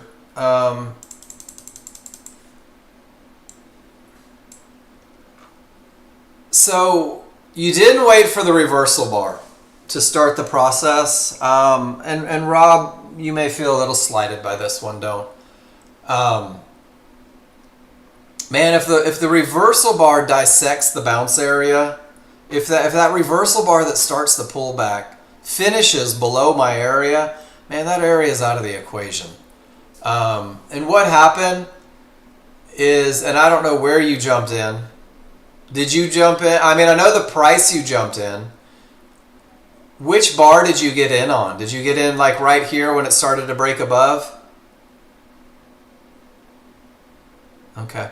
So do me a favor, and this is going to help us because, dude, we're getting closer every day. Right-click on your small chart and go to Data Series and scroll down here and get me text and marker. Because what this does, Rob, is it makes it so that I can see your precise entry. And it lets me see exactly where you get stopped out. Because on this chart that you posted, I could totally see. You're thinking, oh, look, that area is inside of triggers, right? And that would make sense. But we can refine a little bit. And talking about if my reversal bar dissects the area, that's not my area. I have to look at the mid-band. But notice how the triggers are split. And that's not that best entry. Maybe wait for a reversal bar. But dude, your stop's in the right spot. So we're going to celebrate the victory. I think your entry is what got you here. And man, even if... Cool. So see how, let me make it even bigger because there's a lot going on there. I'll use the one before. See how it kind of pushed up and the reversal bar got below this fib, it got below the 1-to-1s. So it kind of got above, but it also got below. And if this is where you're making the decision, and maybe this is where the idea of how we figure out the entry. So check it out. If the reversal bar says look for the triggers, right? There's the triggers. And then the reversal bar is what says look for the areas. If my reversal bar prints, if the reversal bar prints below areas, then these can't be the areas that are going to create the bounce. Does that make sense? I want to make sure it doesn't only make it make sense in my head. If I have to wait for the reversal bar, but the reversal bar prints below these areas, does it make sense that these areas are not going to be the areas that create a bounce because we've already blown through them? So we go to the lower level. We go to the mid-band. Sometimes I say things that in my head it's crystal clear. But I want to make sure that you guys are following this. Not below the trigs. Don't even worry about the triggers. So let's go find a real world example real quick. Because I think this is a good lesson. Let me blow this out. And we'll find a look. All right, so here's the same thing. Where did it go?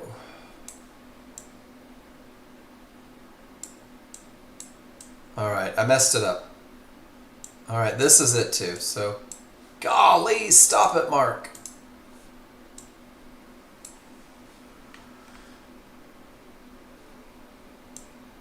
I want to find a good example.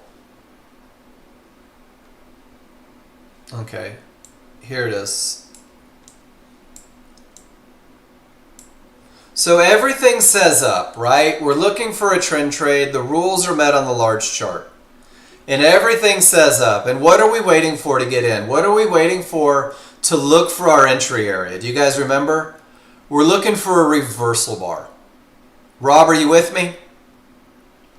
Everything says up and I'm looking for an entry. And I know it's going to be an area inside of triggers, but I have to wait for a reversal bar. Does that make sense, everybody? Give me a Y. Or give me an N. Either is cool. All right. Rob, this is your lesson. Will you give me a Y or an N? I know you were mid-type. Does it make sense that we're going to wait for the reversal bar? Cool. So check it out. This is a good lesson. If my reversal bar happens right here, right?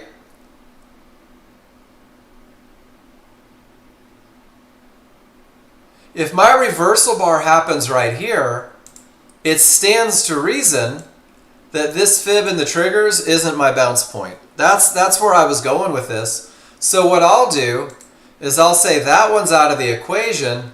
That's probably the area I should look for, down here inside of triggers.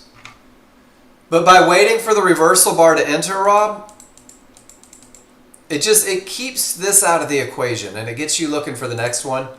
And I think that would have helped on your picture because you did have an area inside of triggers, man.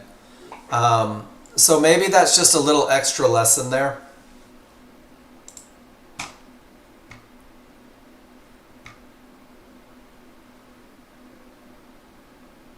But your stop placement's in the right one. And Kurt, what was your question? Was it a limit order to buy stop, get in? No, he probably just hit buy now.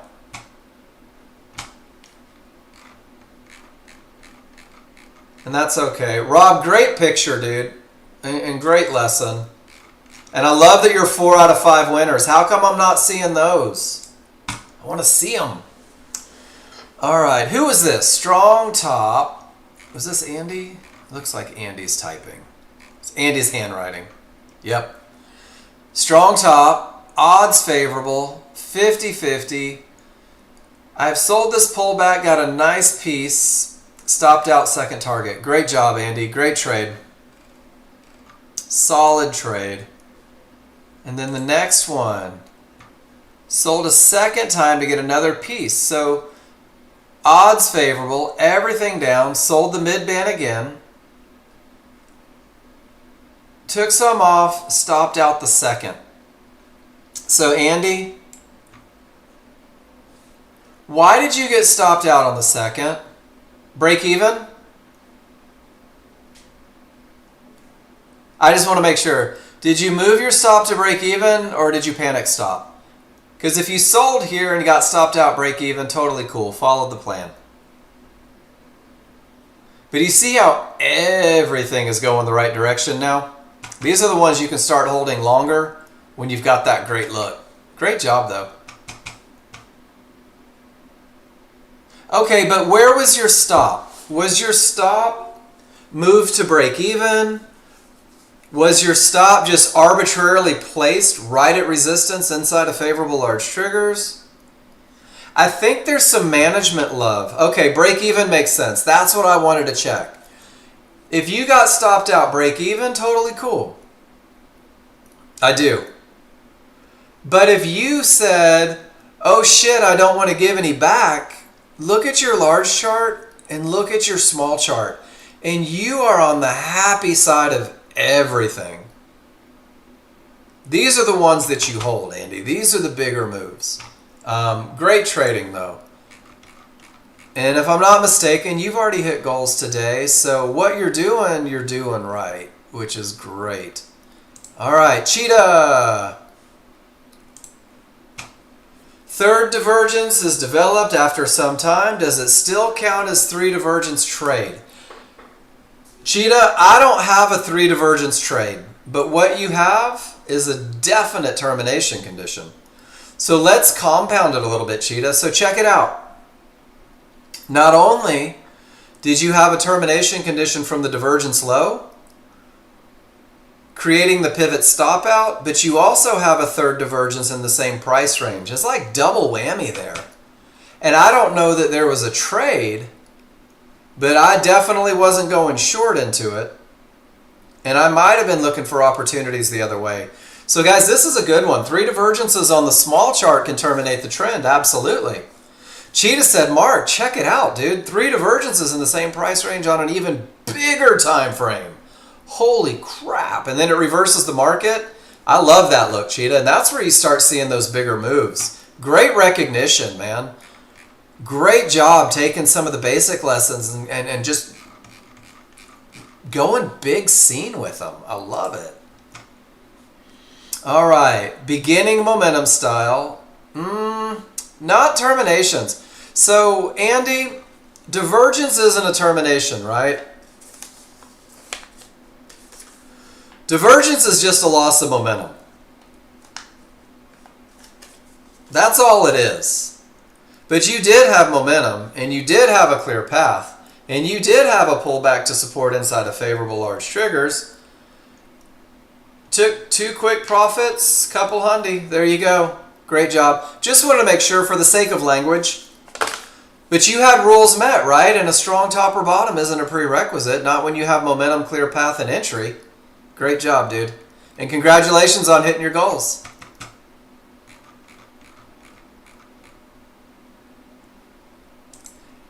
Nanda.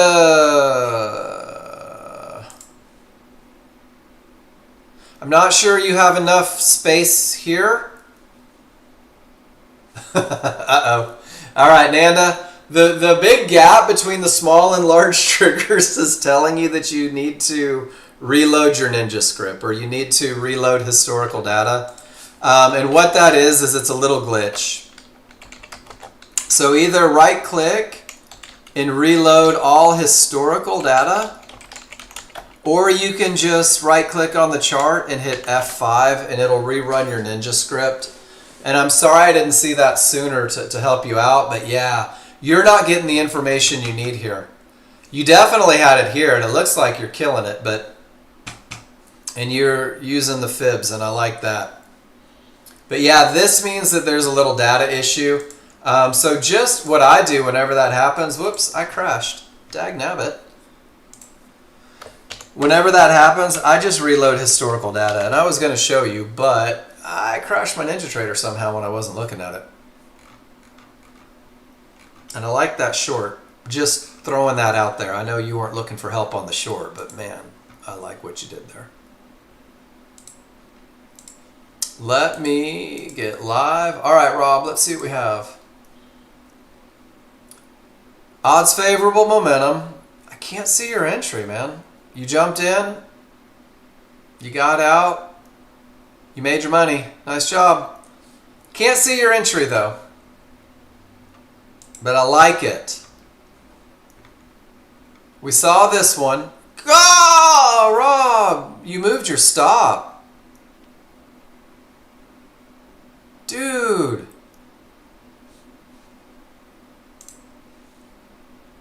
Rob. So 92.75. Rob, I'm going to hold you accountable for this real quick. No, that's it. 22.75. Gosh, was it that big? I guess it was. A lot changed on the way down there. I don't know that I would have held that one that long. That's okay. It was in the right spot, so I apologize for the big Rob. Had to do my math. Math hurts my brain sometimes.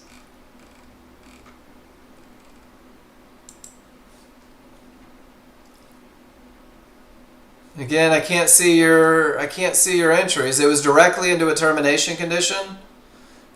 But you won. You had momentum on your side. And over here you had momentum on your side. I like it, Rob. No need to trade into lines, man. No need to trade into lines. Oh, hey. Ron, have a great afternoon. I'll see you on Tuesday. I don't get internet until Monday afternoon. So John's going to have the class Monday and Tuesday, or Friday and Monday. So I will be completely offline for 4 days. It's going to be magical. I can't wait. Momentum, clear path, and it's easy. And then momentum, not a clear path, but you still took it down. Nice job, Rob.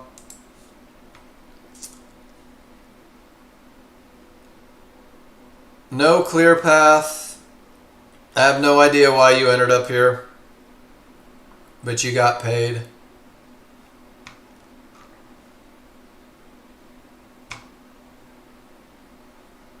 No clear path, and you got paid.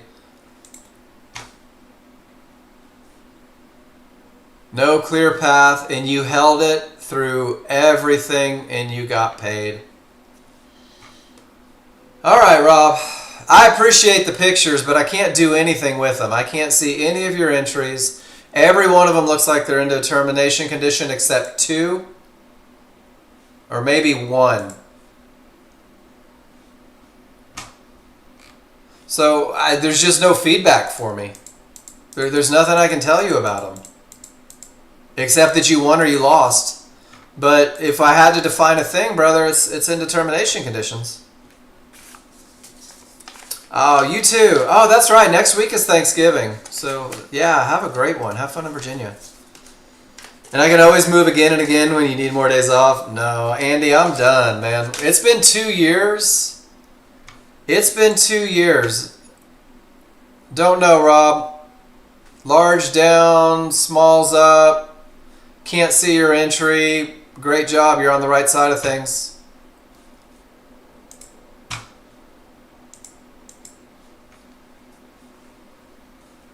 If you don't want help, guys, don't show me your entries.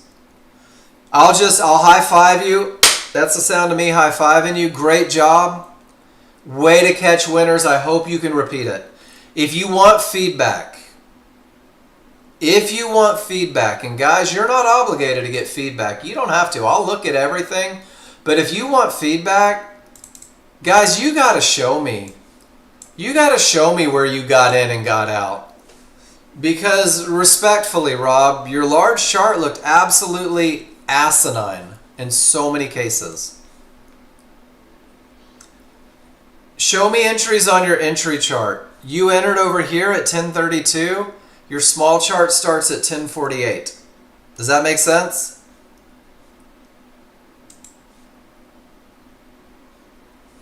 Over here you entered at 1018 directly into a termination condition. Your small chart starts at 1047. So let me rephrase that. Please show me your entries and exits on a small chart. I can't tell what happened here. The only thing I'm sure of, Rob, is that you traded directly into support in a mid-band and you held it for a ridiculous amount of time and then you got right back out not far from your entry. Does that make sense? Why? Why did you get in there? Why did you get in here? Where did you get in? It wasn't a pullback. Did you have a clear path and momentum everywhere?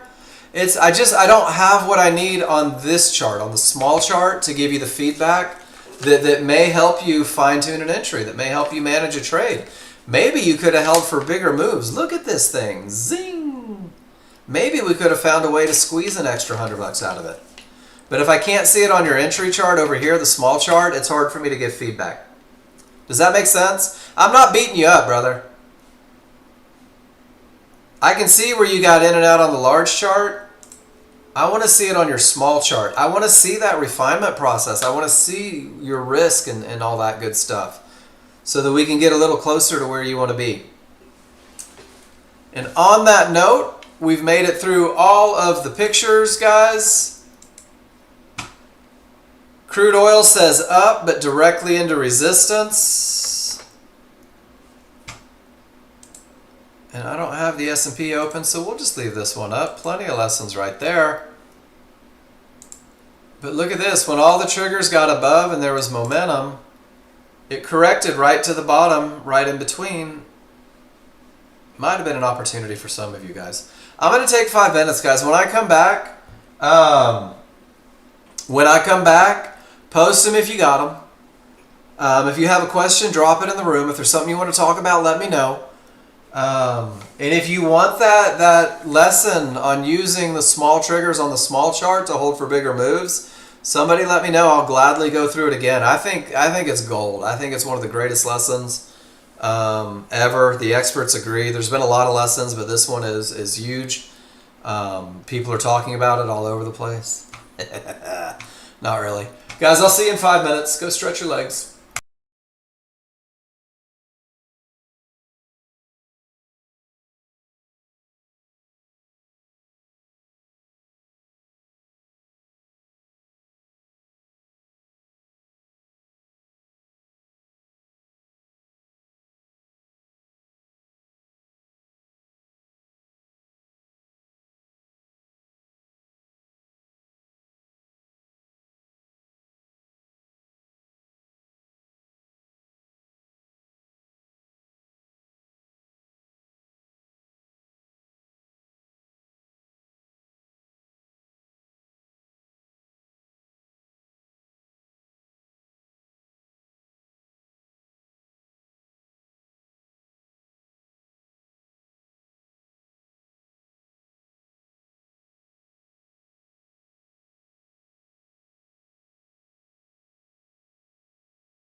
Into the last hour here. Oops, saw that one. There we go. That's what I'm talking about, Rob. Momentum phase, above trouble. Momentum, barely above trouble, out at trouble.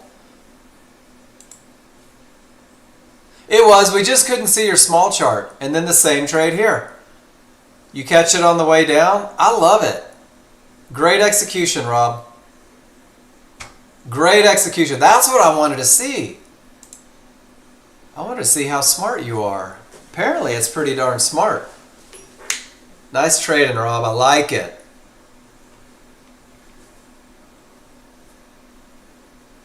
I like it. All right, guys. So we're going in the last hour. Jonathan Christoph. Let's see. We saw this one yesterday. Nicely done. Rob, it's not that they weren't printing. It's that we couldn't see. See how that's 1017? You just didn't slide your small chart to show it. Your small chart was looking in the wrong spot. So they probably were printing. I just couldn't see it because it wasn't the right section on the chart.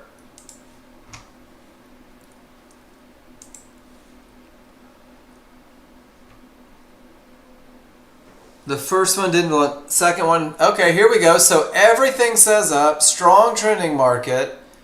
You get the pullback to the mid-band, but you don't just jump in at the mid-band because it's on the wrong side of the triggers. Jonathan, you say, let me force it to go up before I take this trade. And you did. And you just held it all the way up, and you forgot your lesson about the reversal bar. Beautiful trade, Jonathan. Really nicely done.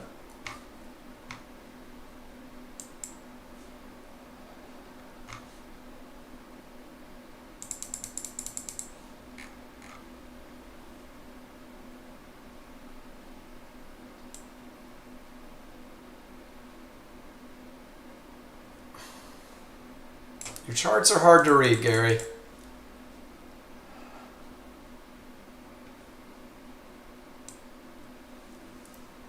Entry at 2475. Somewhere over here. It's so fast you couldn't move anything. That's a good problem to have.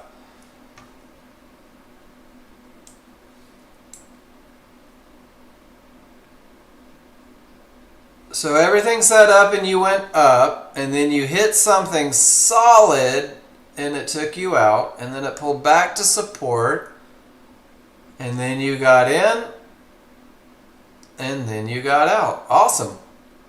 Nicely done, Gary. Are they teaching range charts in the ALE course? Why are you using them then? Just curious.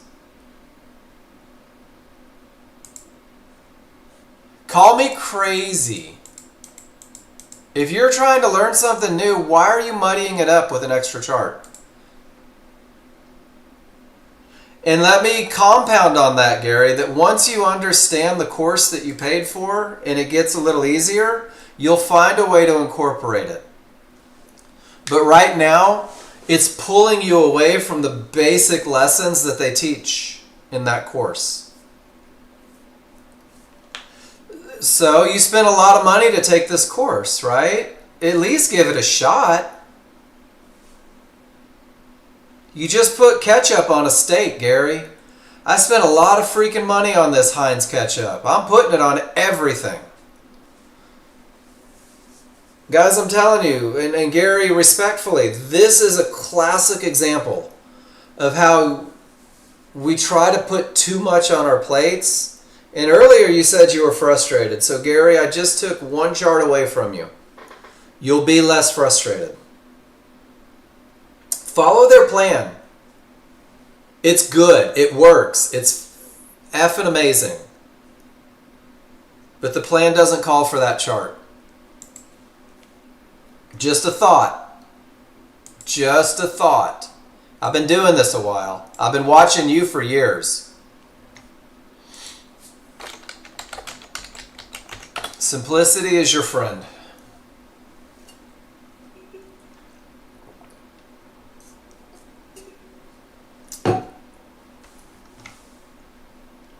All right, guys. It's on you. What are we going to talk about? Do you guys want that management lesson?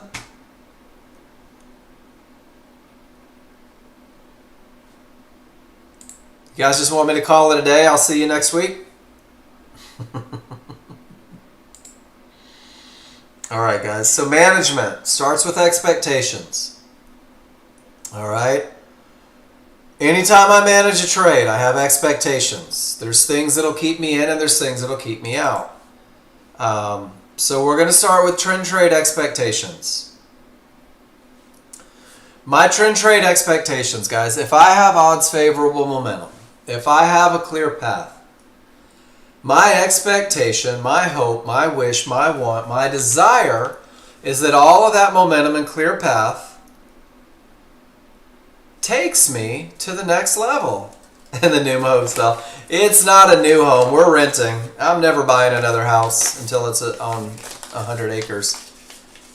But it'll smell different. Hopefully it smells good. Guys, if I'm in a trend trade, if I took a pullback to an area inside of favorable large triggers because my large chart has momentum and a clear path, man, I'm hoping for the next level. I'm using key areas for targets. And then my management plan will come into play if I lose my advantages. But I might get some fluctuations on the small chart. I might get a reversal bar on the small chart. I might get 3 or 4 down bars. I may get a divergence or 2. But as long as my large chart is cranking and I haven't had something that says get out, that's when I hold for those next areas. That's my expectation.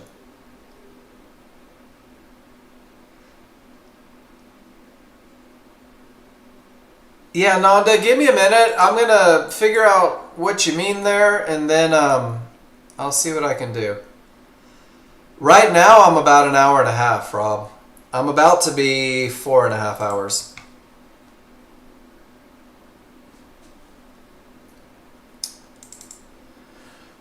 So now we have to talk about the expectation if I'm in one of those momentum trades. I like to call them the JTFI trade, where you guys just jump in, and Rob showed us some stellar examples of it.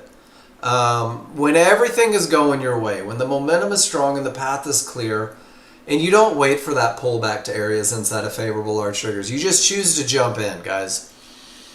As long as price stays left of those small triggers, guys, you have the advantage. The market's going to keep going that direction. That market's going to keep going up. Until you get a reversal bar that closes on the wrong side of the triggers. And guys, that's a very key concept.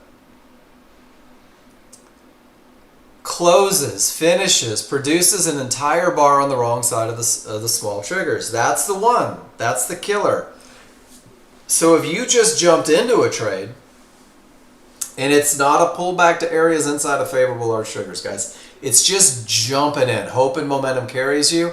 This is your visual indication that momentum is gone. So if momentum is the reason for an entry, guys, you have to understand that the close on the wrong side is a loss of momentum. Your advantage is over. That's an exit condition. Does that make sense, everybody?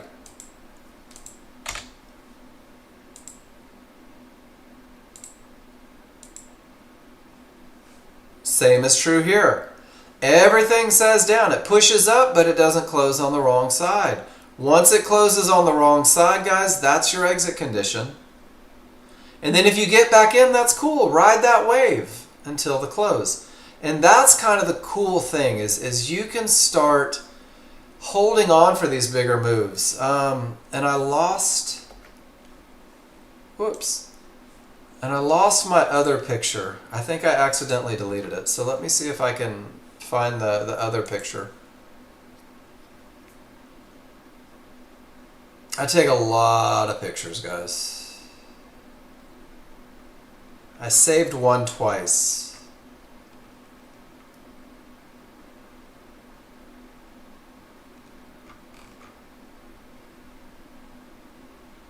I'm sorry for the delay.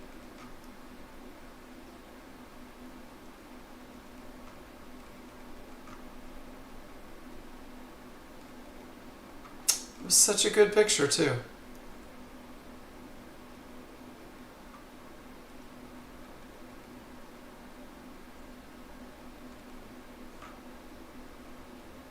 Well, hell, I don't know. So let me give you a lesson, guys. If you're waiting for that close on the wrong side, let's see if we can find a sustained push here.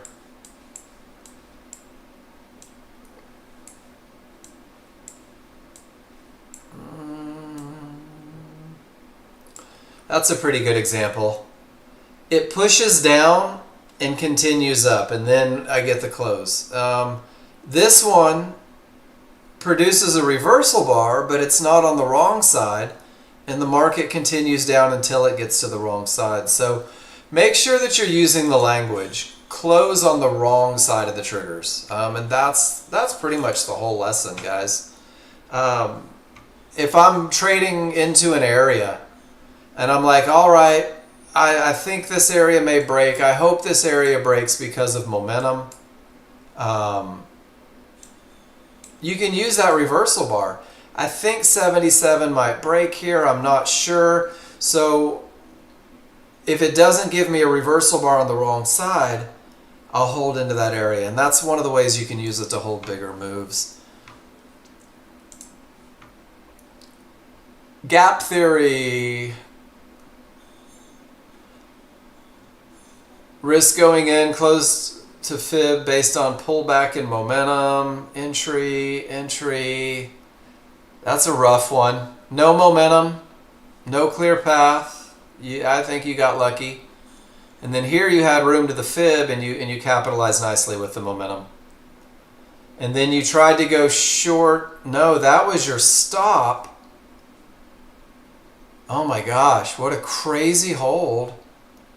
And then you went short directly into the fib that just held into the gap theory. This was hard to read. And it did. It went back and closed. Wayne, I think you got bored. Maybe.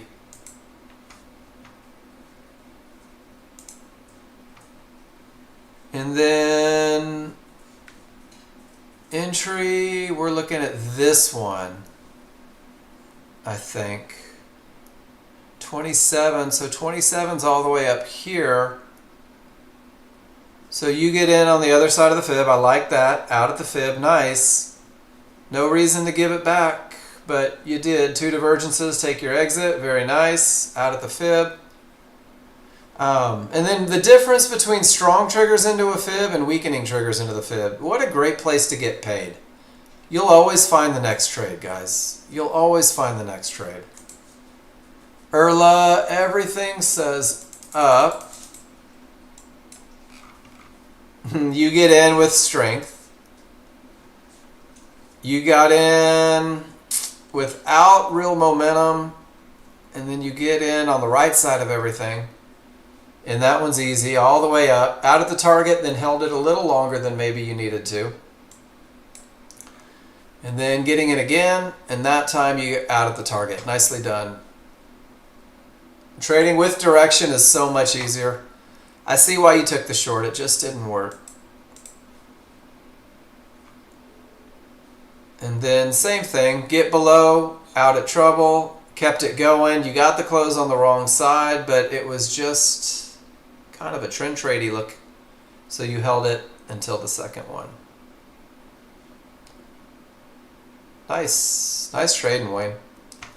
All right, Nanda, explain again that all triggers between the synth trigger situation. Nanda,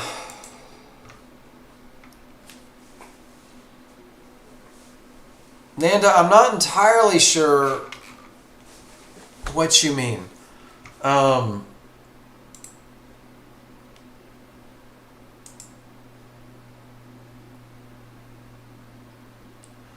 Explain that all triggers between the synth trigger situation. You mentioned sometimes look for confirmation or not. Oh, okay. Okay, I think I got you. Hold on. Boom, boom, boom.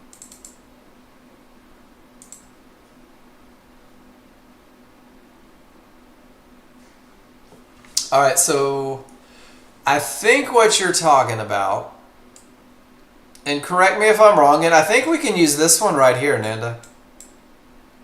So let's make it big. And you can see where the circles are. So let's make sure, I think this is what you're talking about. So large chart says up, large chart has momentum, large chart's over the fibs. Large chart's good, right? So you wait for the reversal bar to identify an entry. And then Nanda, price may return to the large triggers. Price may return to the synthetic triggers. I'll never know if it's going to be one or the other, if it's going to be both. So that is a pretty big range. And my stop goes 5 ticks below it no matter what. And then I have to say, Nanda, that price could bounce off of these 1-to-1s, but I don't know if it will because it still might come all the way down here. So the entry's not perfect. Is that what you're talking about? Okay, cool. So I'm going to type this out so I can share the picture. When my triggers are split, I have 2 areas where the price bars may return. And this is a great picture of it because even though there's not an area down here, it still may return. When that space is so large, my risk still belongs below the lowest line of the triggers. My thought process is that since my entry chart is not perfect, low risk, easy to identify, I will wait for a confirmation bar, an up bar telling me the market is going the direction of my large chart advantages. My stop goes 2 ticks below that, so risk is established. So when it's not perfect, and it could go from here, it could go from here, and you just don't know, forcing the market to go in the direction of the trade keeps you from just jumping in. Because if you jump in at 88, your stop is way down here at 76, right? And it's almost the same price. There's a price of confirmation, right? You'll typically pay 7, 8, 9 ticks sometimes for confirmation, but what you get from it is a better entry from an imperfect scenario. Is that what you were wondering, Nanda? Does that help? Perfect. I like that, but for me, it's me using that language. My entry isn't perfect, and since my entry isn't perfect, there it is right there. If you thought you were going to trade into a termination condition, for instance, there's 2 spots where price may return if it's going to continue up. There's nothing perfect about this. And instead of getting in at a mid-band, just arbitrarily, you force a reversal bar. And if you never get one, then you don't have to take that trade. Pretty cool. Pretty cool, pretty cool. Good lesson there. Good lesson there.